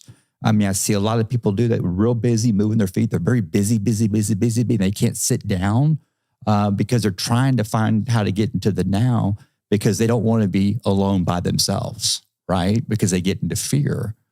And so we are all addicts. And recognizing that is where we get this sense of ease in living in the now. And I've come to realize that living in the now, right here, right now, is the safest place in the world because that's where God's at. That's what I found out. And I learned that in prison. You learn living in the now, and this is where God's at in prison. I learned that. And the way that I learned that was on my 27th mugshot. My last drink and drug was May 29th, 2017. And, if they would have let me out on May 30th, I would have been ripping and running again. But they put me in, I've never put hands on anybody, but they put me in this aggravated assault tank. They categorize, your charges and all this stuff. And they put the chomos, child molesters together, and they put, just the, no, I don't know. Yeah. So they it's called classification. They'll put the child molesters together. They'll put the murderers together. They'll put the different levels of crime. They put those people together. Right. And they made a mistake. They put me in the murder tank. And so I'm in this lockdown tank, with all these murderers. And that's where I went. And we were locked. I was in a 2-man cell and, for a long time, for almost 18 months. And it was rock and roll. I mean, I saw a guy get killed in front of me, saw a guy commit suicide, and they're fighting all the time. And, I'm the only white guy in there. So they, and I'm it's kind of intimidating because they're checking me, they're like going, this guy's like, he's a cop or he's a punk, which is gay, because I was real proper. And so when I got in there, I just stayed to myself. But when they'd open the doors. So that's how they classified you in prison? As either a punk, which means you're gay. Yeah, that's the prison talk. But me being a white guy coming into this tank, I was the minority, right? And so it was at first it was a really weird feeling. They weren't doing it to me. I was doing it to me, So you had like imposter syndrome a little bit going on? Yeah. So, but they were so, at the end of the day, they were so good to me. But anyway, so I'm in there and, this guy comes in and he's got this book, it's just a real boring white cover, and he just gave it to me, and I just threw it on my bunk. And, every time the doors would open, I would just pacing around the day room, just pacing because I'm in my head. I'm like, I don't have any dope and I don't have anything. And I know I'm done. I'm out of there. And when they locked me down, this old guy was my cellmate, which is my cellie. He was 75 years old, doing life for murder.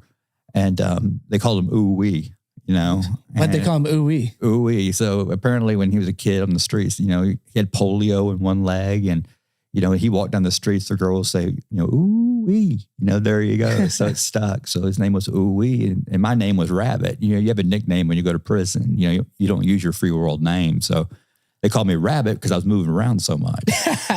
And so ooh-wee told me, he says, Rabbit, you got to calm down. You're making everybody nervous. And, they're going to chew you off the bone. But, what happened was, back to like, how did I find out living in now in prison? Here's a very highly educated, successful man, in here. One of the most well-known high-end luxury home builders, in the area. And, I'm in here and this man simply says, what's that book say? And I said, well, it says Detours by Dr. Tony Evans. He goes, oh, I love me, Dr. Tony Evans. I said, well, who's that? And he says, oh, he's a pastor in Oak Cliff outside of Dallas. And Oak Cliff is there's some areas of it that's the hood, And I'm like, well, cool. He says, hey, will you do me a favor, Rabbit? And I said, what's that? He says, will you read it to me? I said, what are you talking about? He says, I can't read, I can't write. And I got really cool handwriting. And so the 75-year-old man. Yeah. And so, I'm living in a 4x9 cell. The door's locked, 20 hours, 18 to 20 hours a day. And so I start reading it to him. It's just black words on white paper. And he's like, oh yeah, reread that. And I read it to him, and this book's laid out. And it's the story of Joseph, how Joseph in the Old Testament was, placed on these detours in his life, and how God used him in all the situations that he was betrayed and sold to slavery. And it's just a story to me. And I can really relate to this. I'm like, man, so I'm reading this, and Dr. Evans in there has quotes, and it talks about forgiveness, and it talks about, realizing when you hit rock bottom that all the times the rock up the bottom was God. And I'm like, whoa. And I realized that 4 days went by, and I wasn't anxious, paranoid, depressed, scared. And I had this awakening that, for the first time, I was living in the now as a result of serving someone else. I was getting out of self, serving someone else. And then as the tank opened up, people wanted me to read to them, and the entire tank could not read or write. And so I was reading this. You have a whole population in prison. 45 men. That couldn't read or write. They're in there for murder. Bangers. These guys are bangers, and they meant to murder people, And as I observed and listened to them and watched them and saw these common denominators, as I could relate to, they had no relationship with their father. They had no dad. And so I was reading to them, and I would actually read every night at dinner. I'd get up and read something out of this. And then it led me to this gangbanger gave me his Bible because he couldn't read it. It was the Living Recovery Bible, the New Living Translation. And I was reading it by myself. And it was starting to make sense to me. And I would keep reading detours to these guys, and there was a connection. But it was helping me. And this whole tank came together, and we became serving one another. And I became tank boss. I was the tank boss, and the guards were amazed. What does that mean? What does a tank boss mean? Means like, everybody's coming to you. You're running the tank, and it's usually somebody, a gangbanger that's, run the tank. But I became the tank boss, and I was the leader. And guards will speak through the leader, and they were blown away how this tank had come so close together and was so healthy. No fighting, everybody's calm. And it was just the spirit came over this tank and just fulfilled it. I see it now. I didn't know what was happening, but I saw what was changing. That is so wild to think that could be an environment in prison. Yeah. So on May 29th, I got apprehended. And on July 7th, 2017, I was in my top bunk, and I couldn't breathe. This was after, reading this stuff and digging into this book, Detours, and I couldn't breathe. And I sat up in my top bunk, and I felt like I was having a heart attack, but it wasn't like medical. It wasn't alarming or scaring. And I just took this deep breath, and I just like exhaled, and all this anger and resentment and all this stuff starts coming out of my body. I took this deep breath, and I was just full of like ice water, all this love. I mean, this unbelievable love I was feeling that was like supernatural. And then that's when, this God, the Spirit, and I accepted Christ, and he came into my life, and it changed my life forever. And then I caught chain. They transferred me to Central Texas, and I got down to Central Texas, and they put me in another rock and roll murder tank. Same thing. And I'm sitting over by myself, and I got my Bible, my book Detours with me. They don't know me from Adam. And I'm sitting there just, doing me, and an inmate comes up to me, goes, "Hey man, what are you doing?" He goes, "I like your handwriting." I said, "I'm just doing me, I wasn't this jailhouse preacher, you know what I mean? Right. I was just doing me.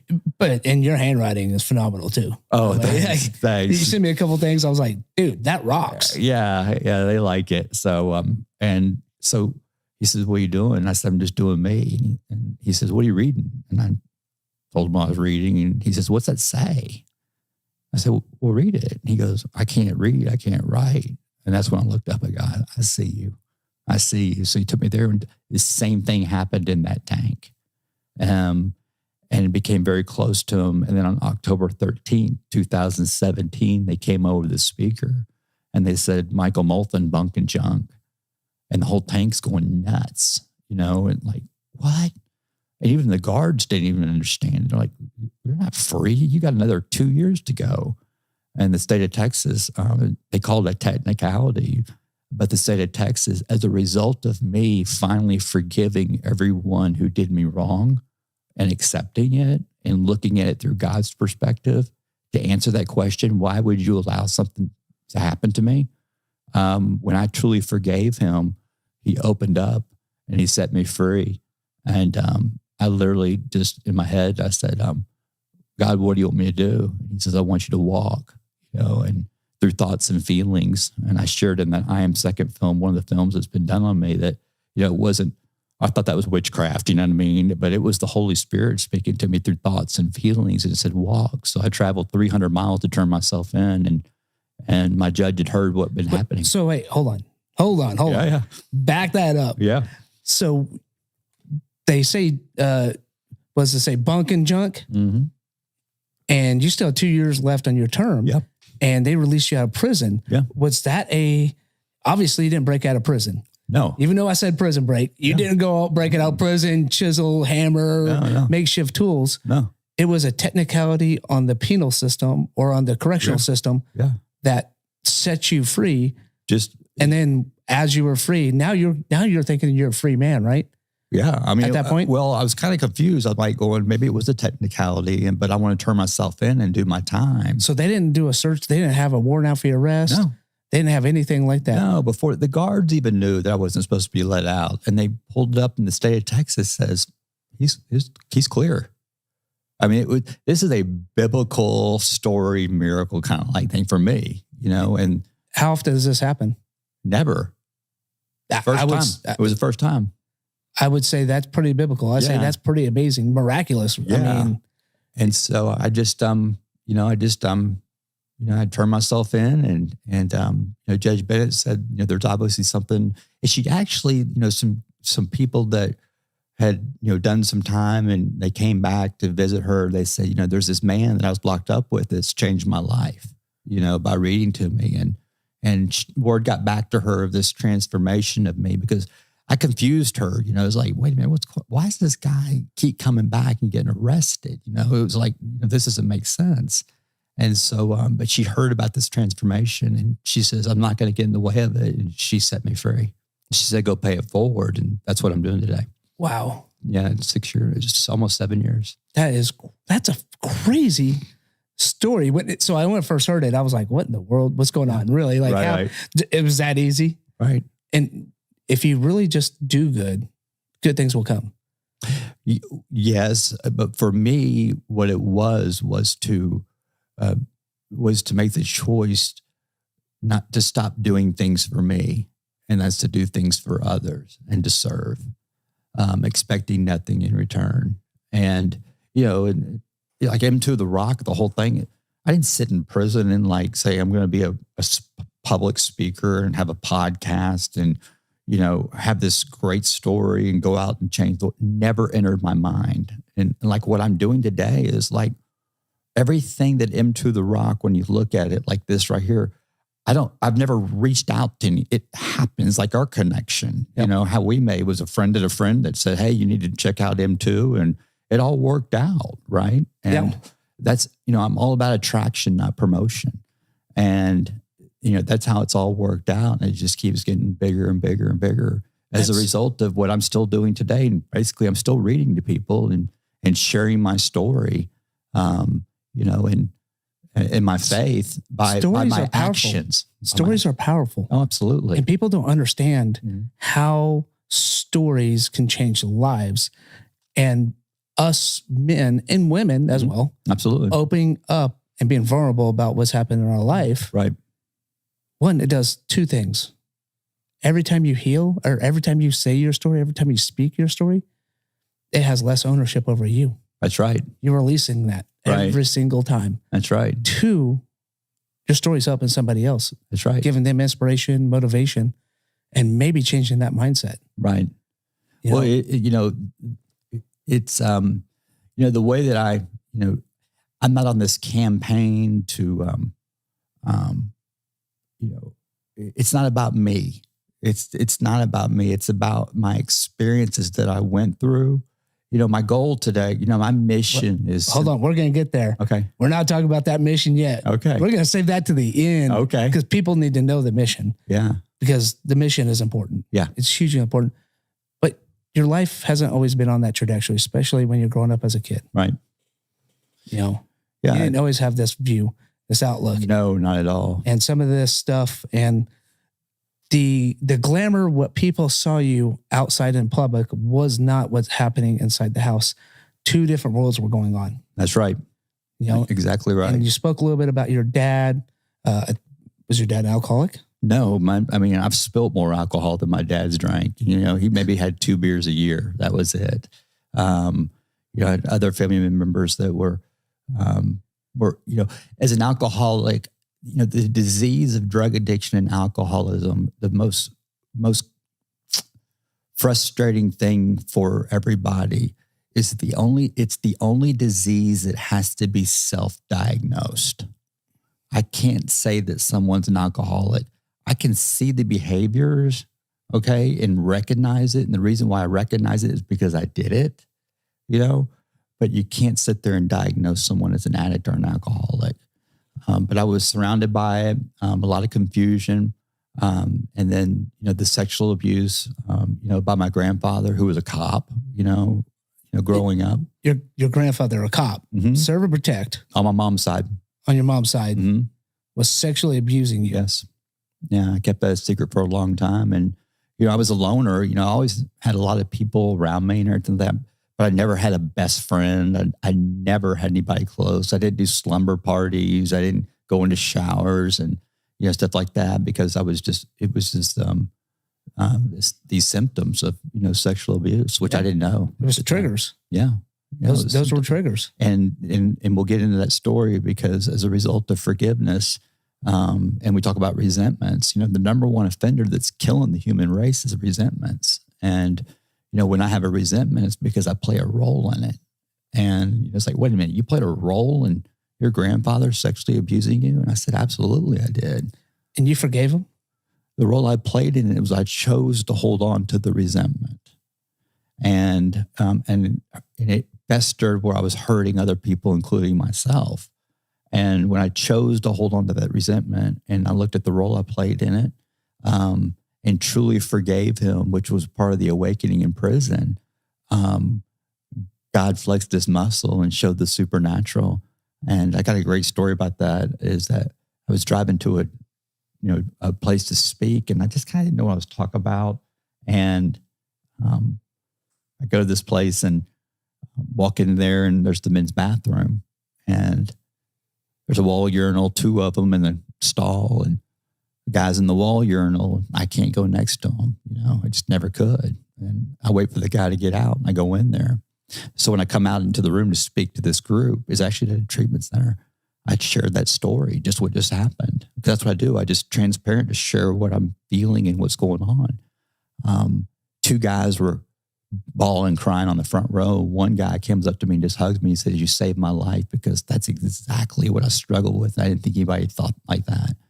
And as I was driving back, looking at it, processing it, that's where I really started seeing things through God's perspective. I'm like going, wow, God's using my grandfather now for me to share the story. And it's help this man. 2 months later, my emails are blowing up from all over the country on how my story and my show and everything I'm doing is saving their life and saving all these people's lives. And I'm like, what is going on? And little did I know that by me being transparent and forgiving and accepting the role I play in it and sharing this story in this one event, okay, that guy's dad was the president of Securus Telecommunication, which is government communication for all FBI, White House, courthouses, every jail, every prison, that he put into the rock on every single tablet in every jail, in every prison in the country. So, wow. So this show right here will be on the tablet where every inmate will hear this show that you and I are doing. Wow, that's amazing. As a result of forgiveness. So God is using that situation for good. You know, he could do a lot of great things, God. Yeah. Many, many great things. Yeah. And we're going to take a break. Okay. When we get back from break, I'm going to tell you how I questioned my faith and I didn't think God was real anymore. Let's talk about that. We're going to take a break, but remember, this show couldn't be made possible without Dream Team with EXP Realty. Give them a call if you're in San Diego and wanting a home, sell a home, or do anything with a house, give those guys a call. And don't forget to go to our Patreon, become a member, $3 a month, and you get some great, great content with it. Early access, live recordings, and a chance to win Red, White, and Badass Brew coffee every single month. We're going to be back. Hey, Cat Badasses. Our Patreon is live and accepting memberships right now. And for only $3 a month, you get some cool benefits with it. Chance to win Red, White, and Badass Brews coffee every month and exclusive content, just to name a few. So go to the link, go to our Patreon account, and become a Cab Badass member.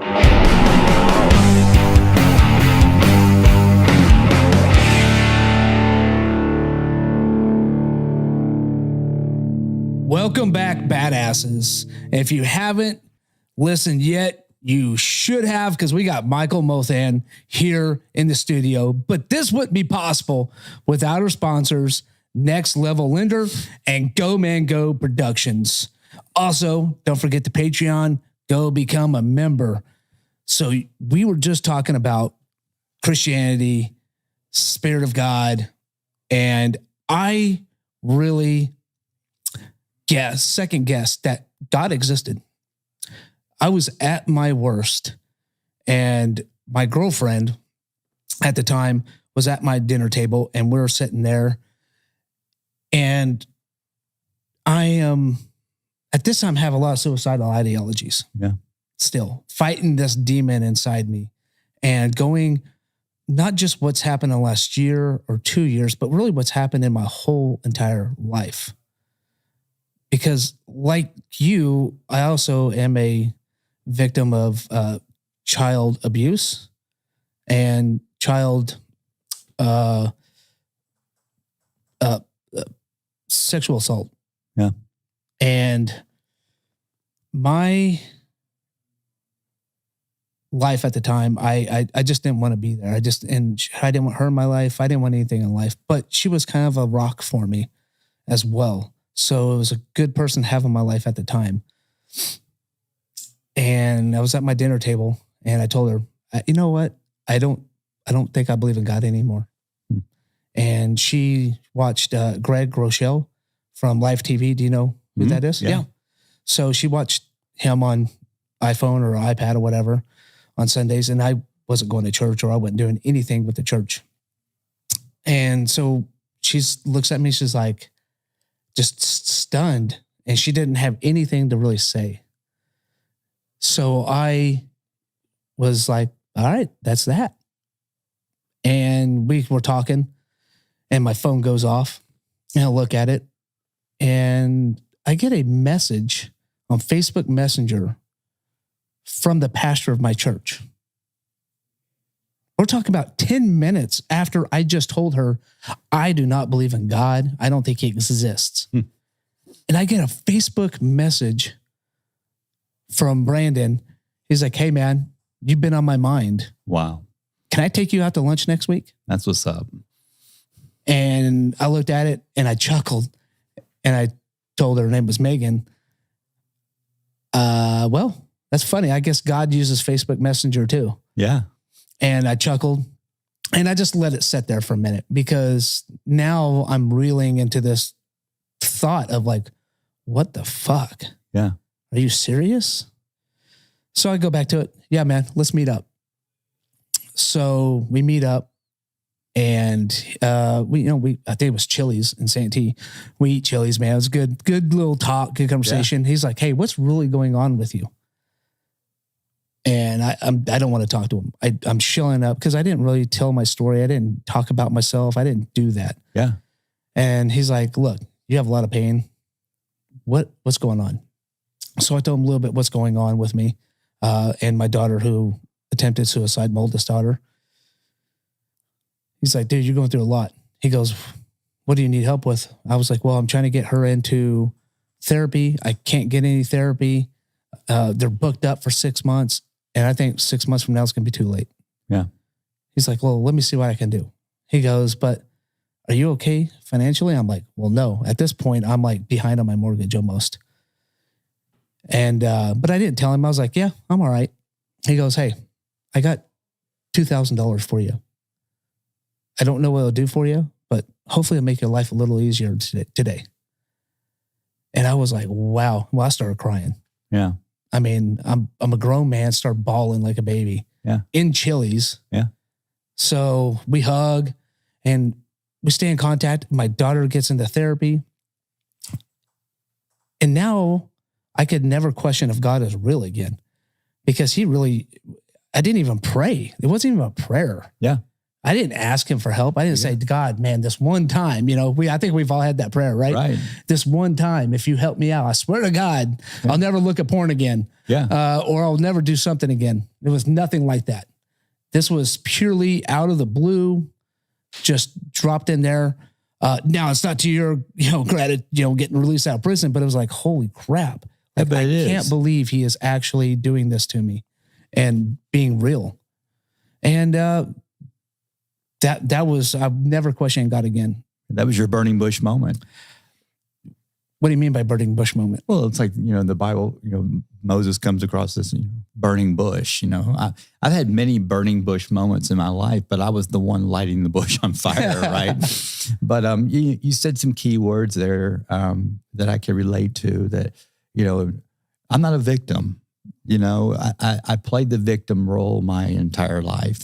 And I thought it was justifiable, and I would hang out with people that would co-sign on my resentments, right?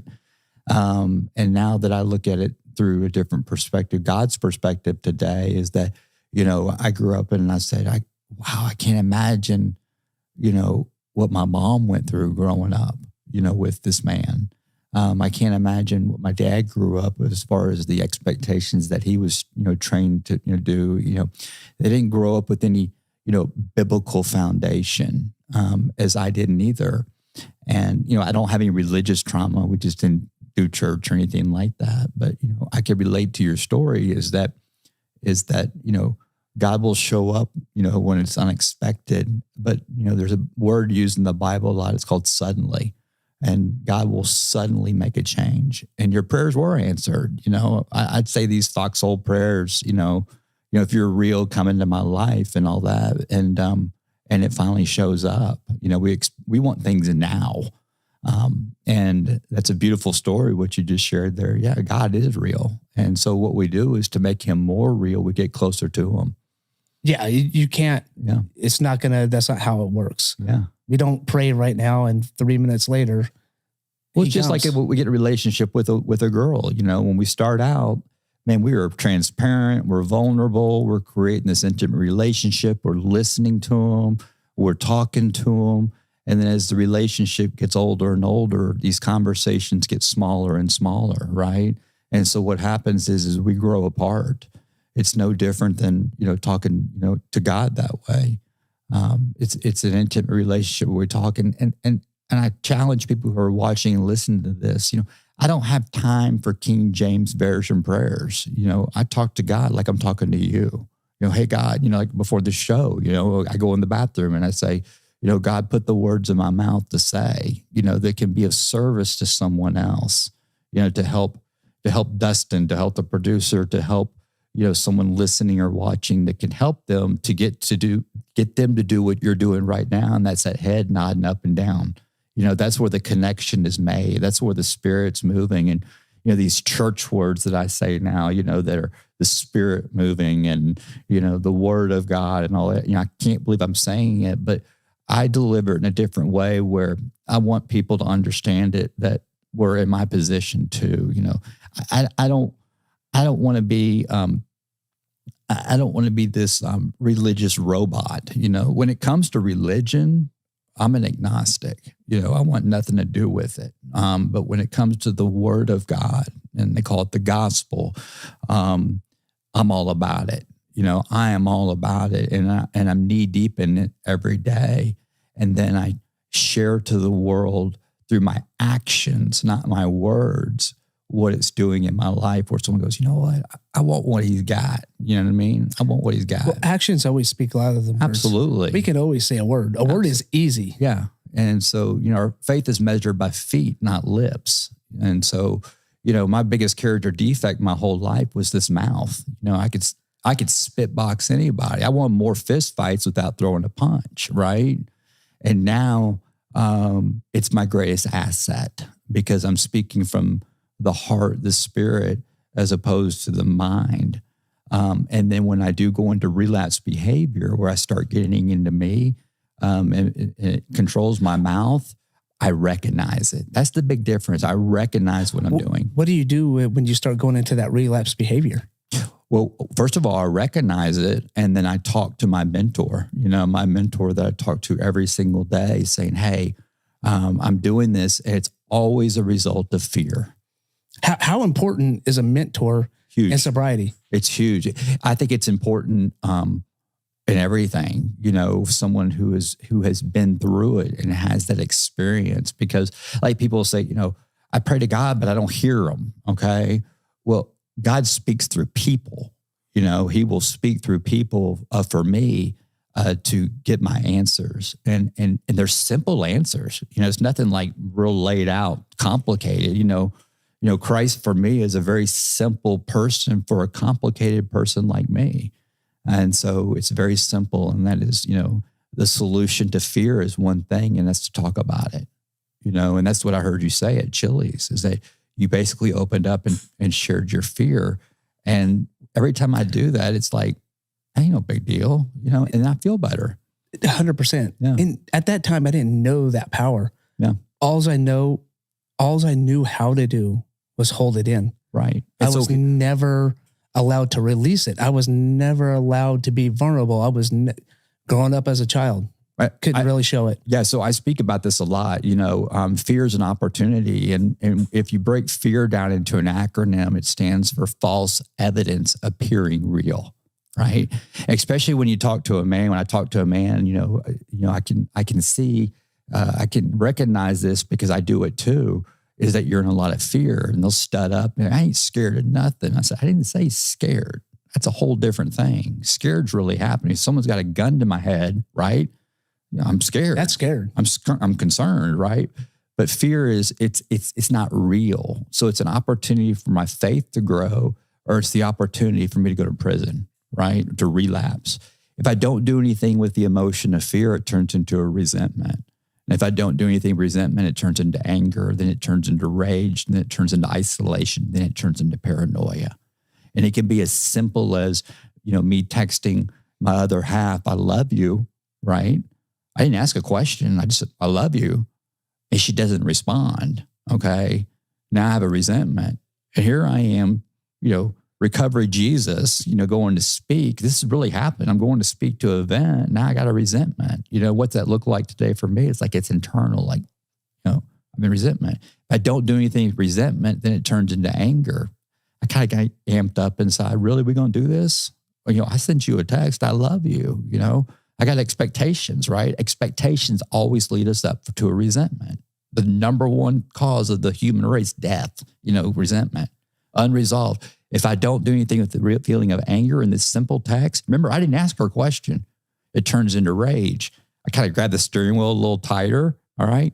If I don't do anything with the feeling of rage, that turns into isolation. Okay, when you text back, I'm not responding. I'm going to punish you. In fact, when I get home, I'm not even talking to you over a simple text. I was just fine that morning.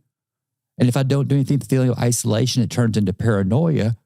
And I'm making up stories in my head that she's run off with somebody else, everything. And I'm like out there. And then, and this is a real story. And I got up and did what I preach about, talk about the solution to fears to talk about. So I'm talking about it in front of this group.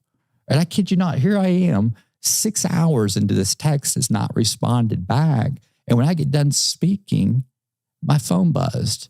And it says, I love you too. I'm so sorry my battery was dead. And I'm like, well, I got needles in my arm and I'm locked up. I need you to come bond me out. Something so little, right? Yeah. As a result of unresolved fear turns into that. But guess what? The solution to fear is one thing. It's to talk about it, right? Talk about it to another healthy mentor that can relate and it gets it out, And my mentor would say, bro, you texted her. You didn't ask her a question. Yeah, you just said a tripping. Yeah. Yeah. So we talk about it, you know what I mean? And so that right there is so relatable to everybody, not even drug addicts, alcoholics. But that's a huge thing, especially in this day and age with technology just right here at this fingertips. Right. It's like, same thing. I had a girlfriend, same way. I'm working and I'm busy and I'm not glued to my phone. I'm not always on my phone. Yeah. I'm working. And neither is she. And I know that. Yeah. I'm working. And she's like, oh, it took you 6 hours to respond back to me. I'm like, you want me to just wait by my phone for you to text? Like, what the fuck? Like, right. I'm not doing that. Right. I am not waiting by my phone for you to text. Right. And she would get pissed. Right. And what's the big deal? I'm on the phone with you now. Right. Well, the whole meaning behind that illustration that I painted out was it's these simple things. It's the ants that will drive us to suicide. It's not the elephants in the front yard destroying our landscape. We don't trip about that, but it's the ants that will drive us into suicide. And if we don't talk about it, that's the key. That's it. And that's the thing, is getting it out in the open. And that's what... And Brandon was not the guy, inspiration for me getting open. I just told him a little bit. I didn't tell him everything that went on, just a little bit that happened. Right. And it wasn't until I went to Military Influencer Conference. Yeah. And I met a guy by the name Dan Manning.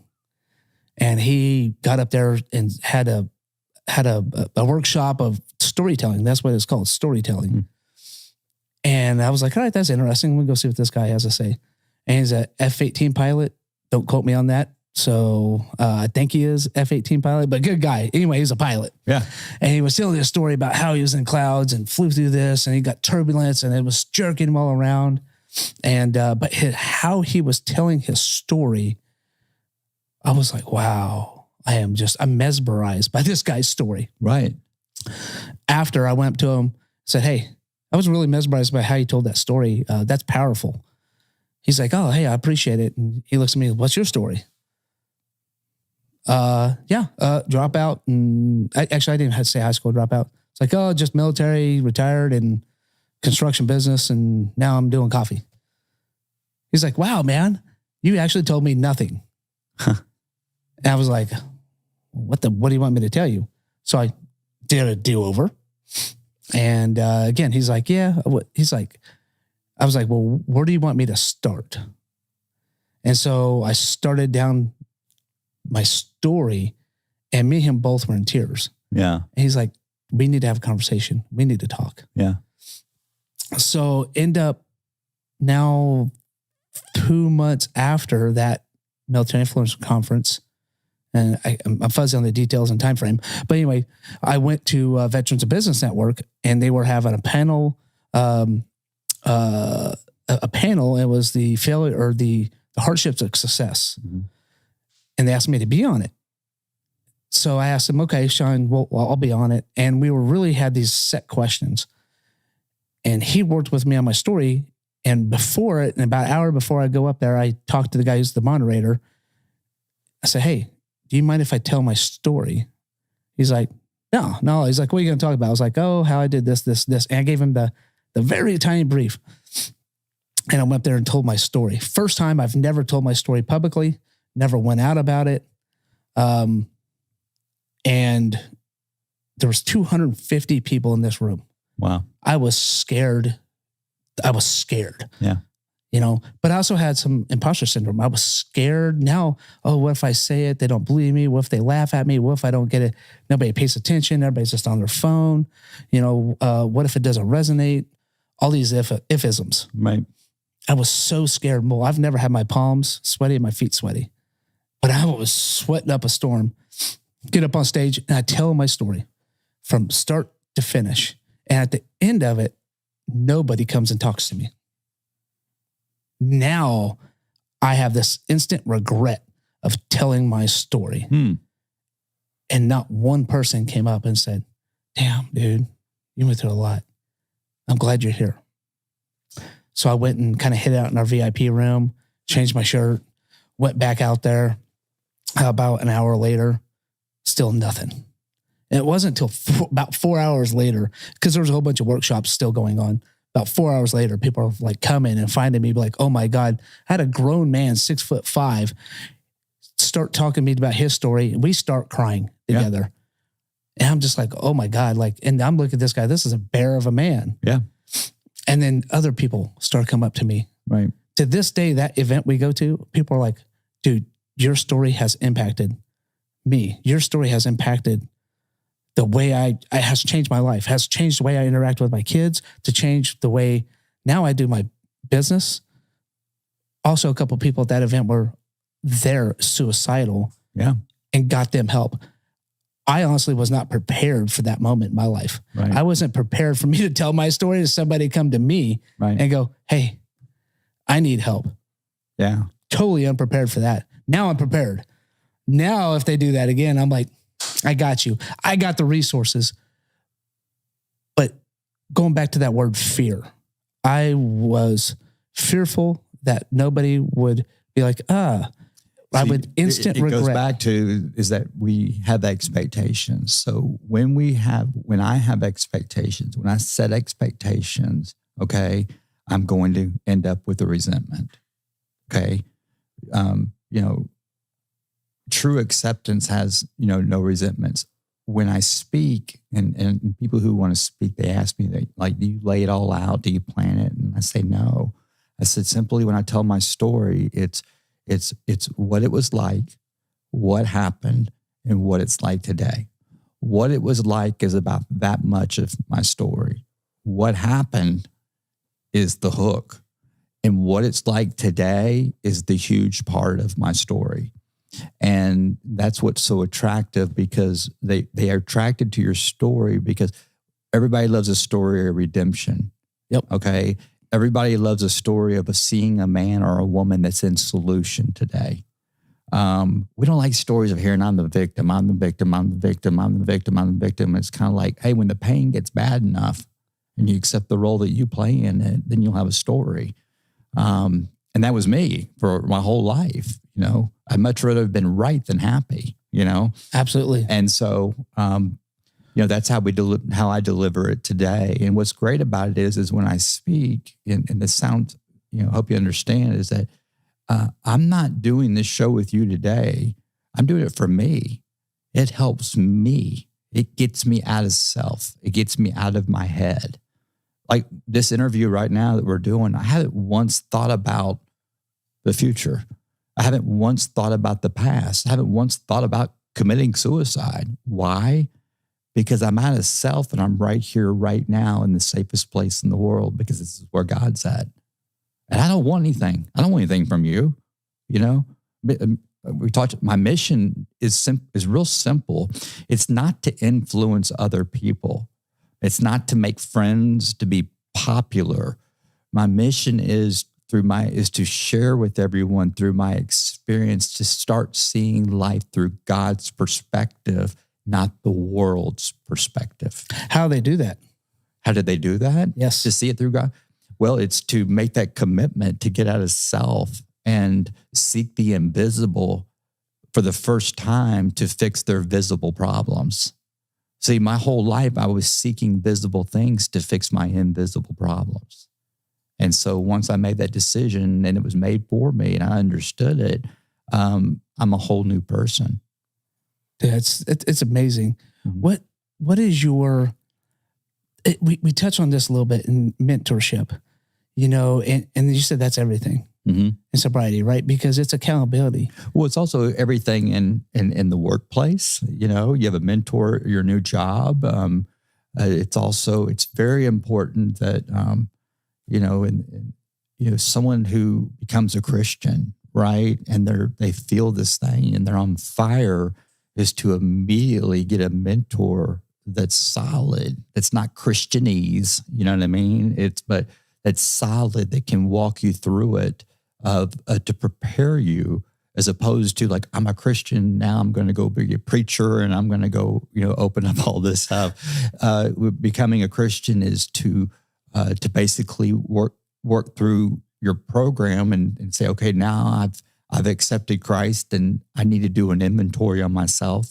I need to repent and confess and then make amends and all these things. And after a result of that, then we go give it away and we can help people who struggle with resentments and struggle with anger. And we can provide solutions based off of what was given to us. One thing that I've always struggled with, and I've always seen people, and this is my family too, like you spoke, with alcoholism and drug addicts. But my two older kids' mother is a drug addict and a gambler. Mm-hmm. And she goes through these bouts of sobriety, but she never, a program, no program, no 12 steps, no mentorship. How do people stay sober? And I know it's on them, but what's the tools they can use to help them stay sober? Well, sober is a powerful word. Okay. There's what's called dry and there's sober. I had my last drink and drug May 29th, 2017.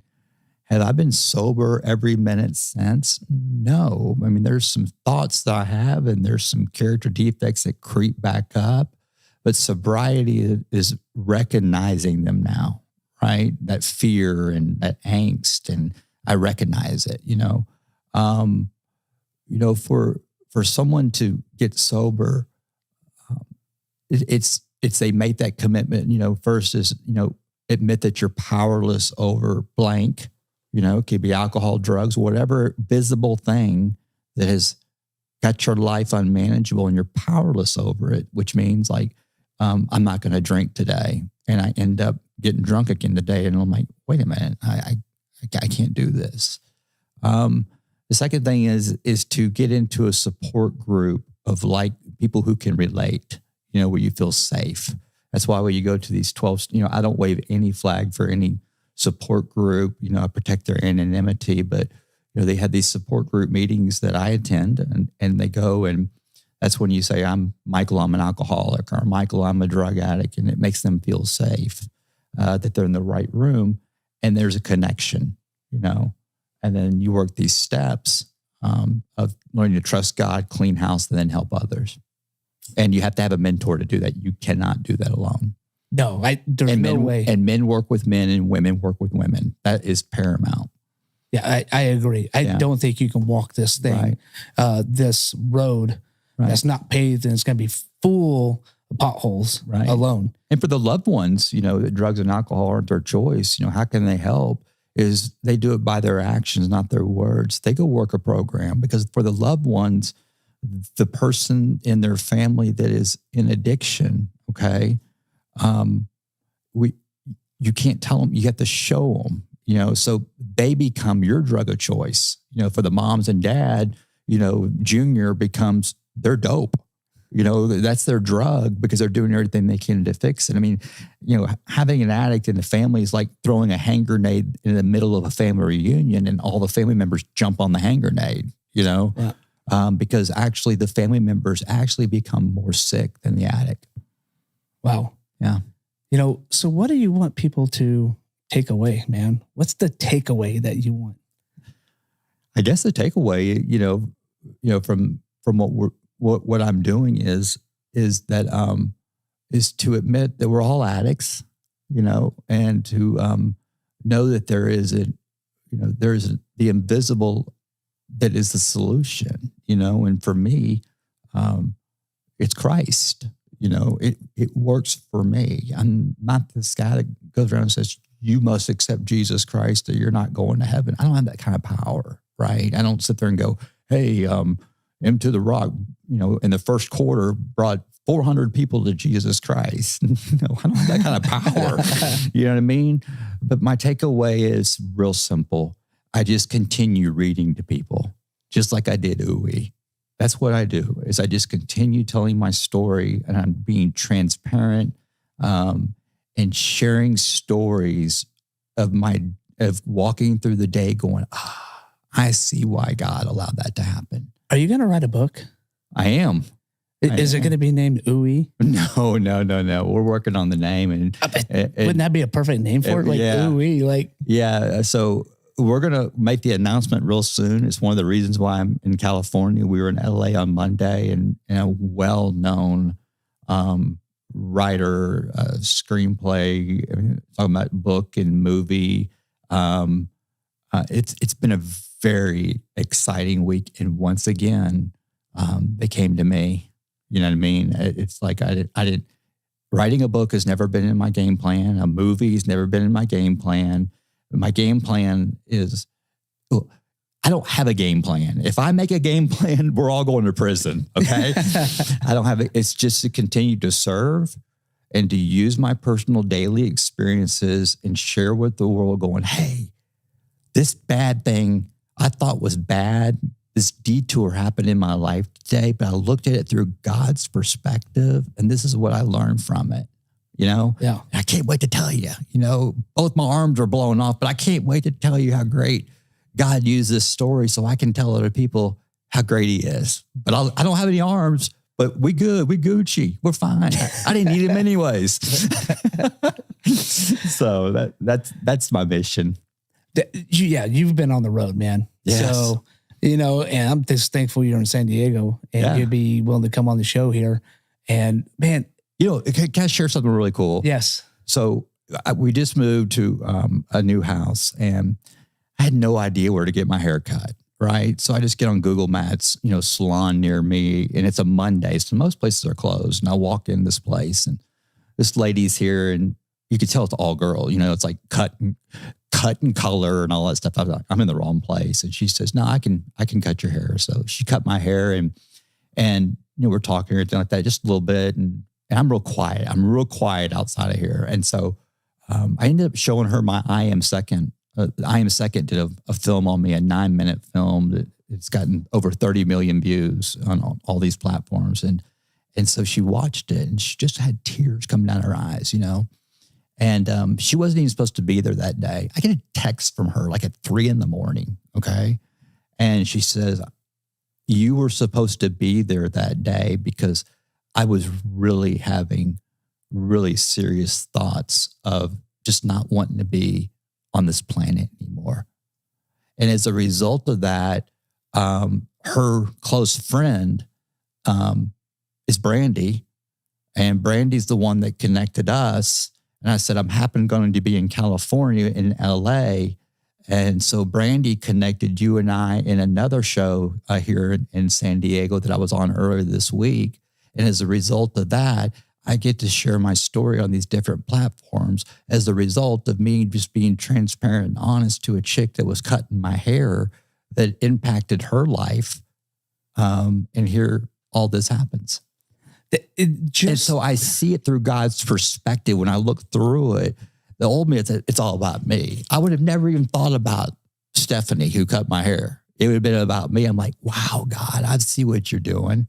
I see what you're doing, and how it's affecting her life. And how's she doing today? It's great. Like Lee McGuire, who's the president of our nonprofit, she went and got her hair, colored by her. They've become very good friends. And Lee she has such an impact on my life and helping me. And she's, they become friends and she's helping her out. They're talking. That's it. Yeah. You know what I mean? Just chopping it up, texting, and Lee's in solution. And she's got a great story. And it's just beautiful that seeing things through God's perspective, just in that one little situation, brought me to you. That is so crazy. I just went to get a haircut. Go get a hair. You're, not normal barber, but finding a new one close to home. Yeah. And it led you to here. Yeah. I was coming here anyways, and then it was just, that's just the connection. Happens to me every day. And when I see these things happening, these are the stories I share on my platforms. And it has nothing to do with drugs and alcohol. Yeah. It's because I'm looking at life through God's perspective and not mine. So Into the Rock, what is that? So Michael Molthan is MM, so M2. And the rock, I came up with the rock because I realized that every time I was hitting rock bottom, and this is in the book Detours, every time I was hitting rock bottom, I realized that the rock at the bottom at all these times was God. So I stayed at the bottom.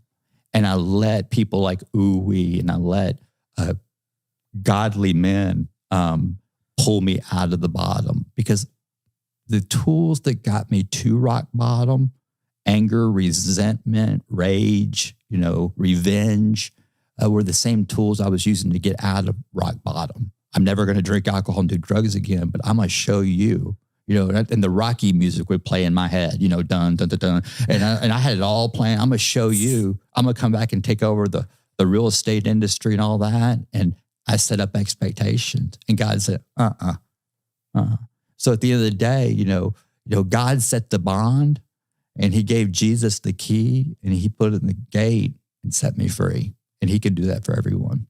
Dude, yes, 100% he can. Yeah. He also gave you a really badass name. I mean, that is it's stuck. And so when I saw Into the Rock, I was like, damn. Yeah. I like how that sounds. Yeah. That's stuck. And then I am second. You touched on the video. Mm-hmm.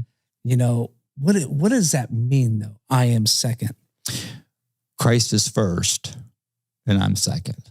And if I get that out of order, if I make today, if I make it about me, okay, I'm going to the penitentiary, right? But if I serve him, okay, don't put my name in your mouth. Just go show the world who I am. Go show the world who I am. And apparently it's helping me, What's next for you? I don't know. I don't know. I mean, I really don't. And here's a guy that, ran a successful business, and I was forecasting and, doing all these things. I do exactly what God told me. And he says, just walk. So I'm just walking, just following my feet.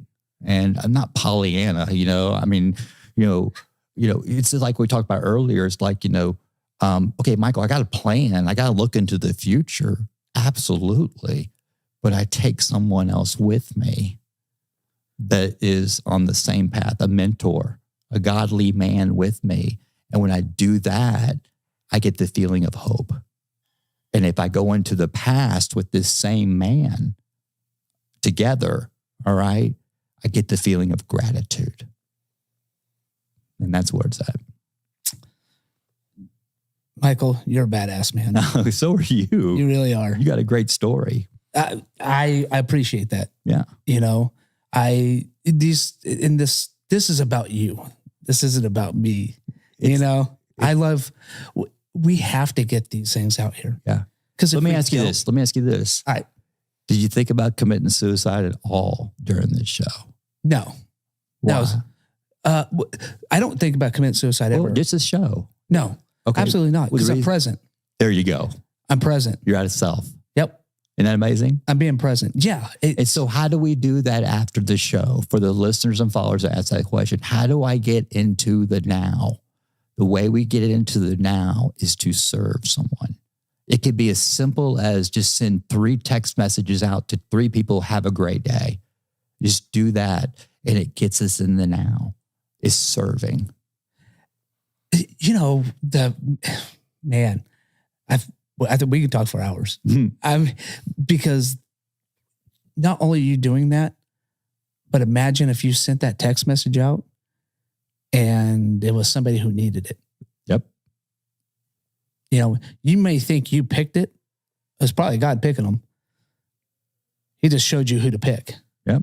It's that simple thing. It's that powerful. It's that little things. Those little gestures can change somebody's life. Yeah. Hey, I was just thinking Not just about you. day. I haven't talked to you in a while, and I just wanted to think. I was thinking about you. I have a great day. You know, That's it. in this life right now, especially, I think it's so easy to talk about the suicide ideology Mm-hmm. because of how prevalent it is on our smartphones. It's Yeah. always in our face. You know, one thing that I say is somebody's going through something. Don't be afraid to ask them if they're suicidal. Yeah.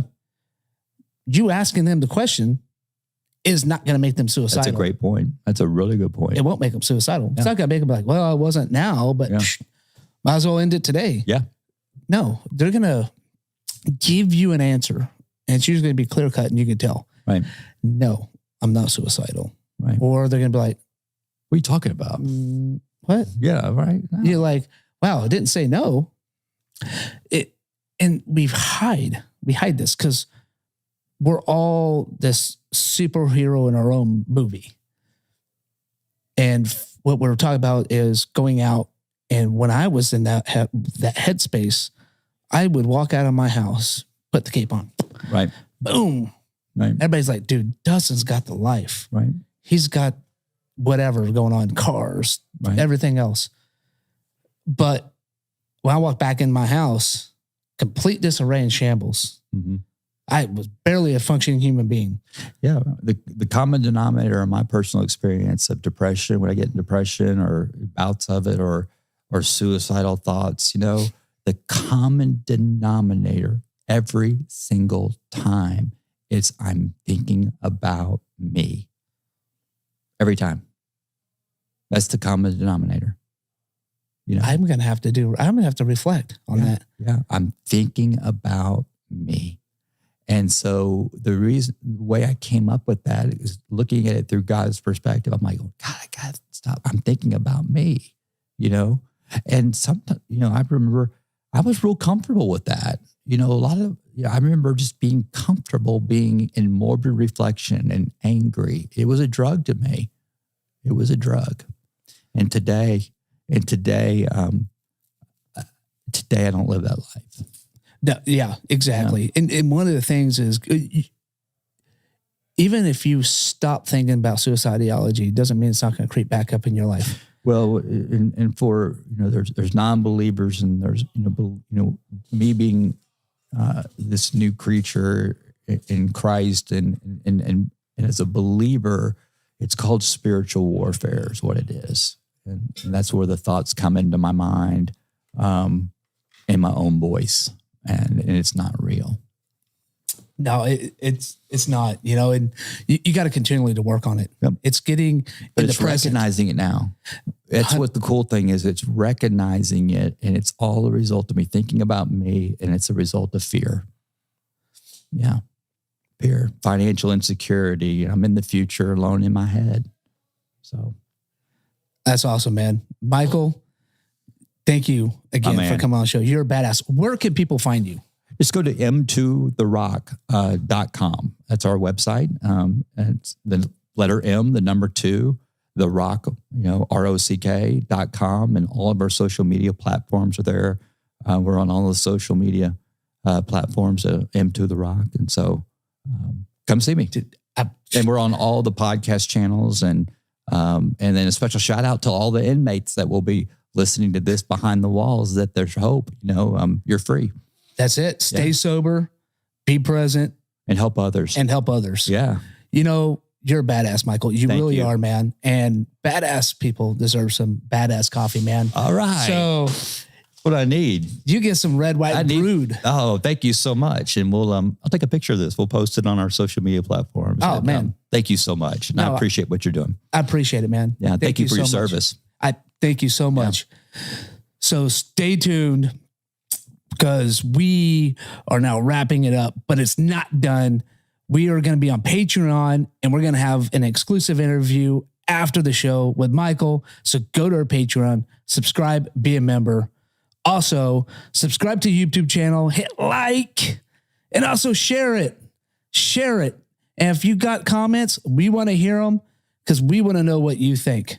So again, thank you for watching Coffee Conversations, a Badasses podcast. If you have a heroic story you'd like to share it, get in contact with us. Our information's in the bio. Also, don't forget to hit the subscribe, like, and share. And then I'll see you on the next episode, badasses.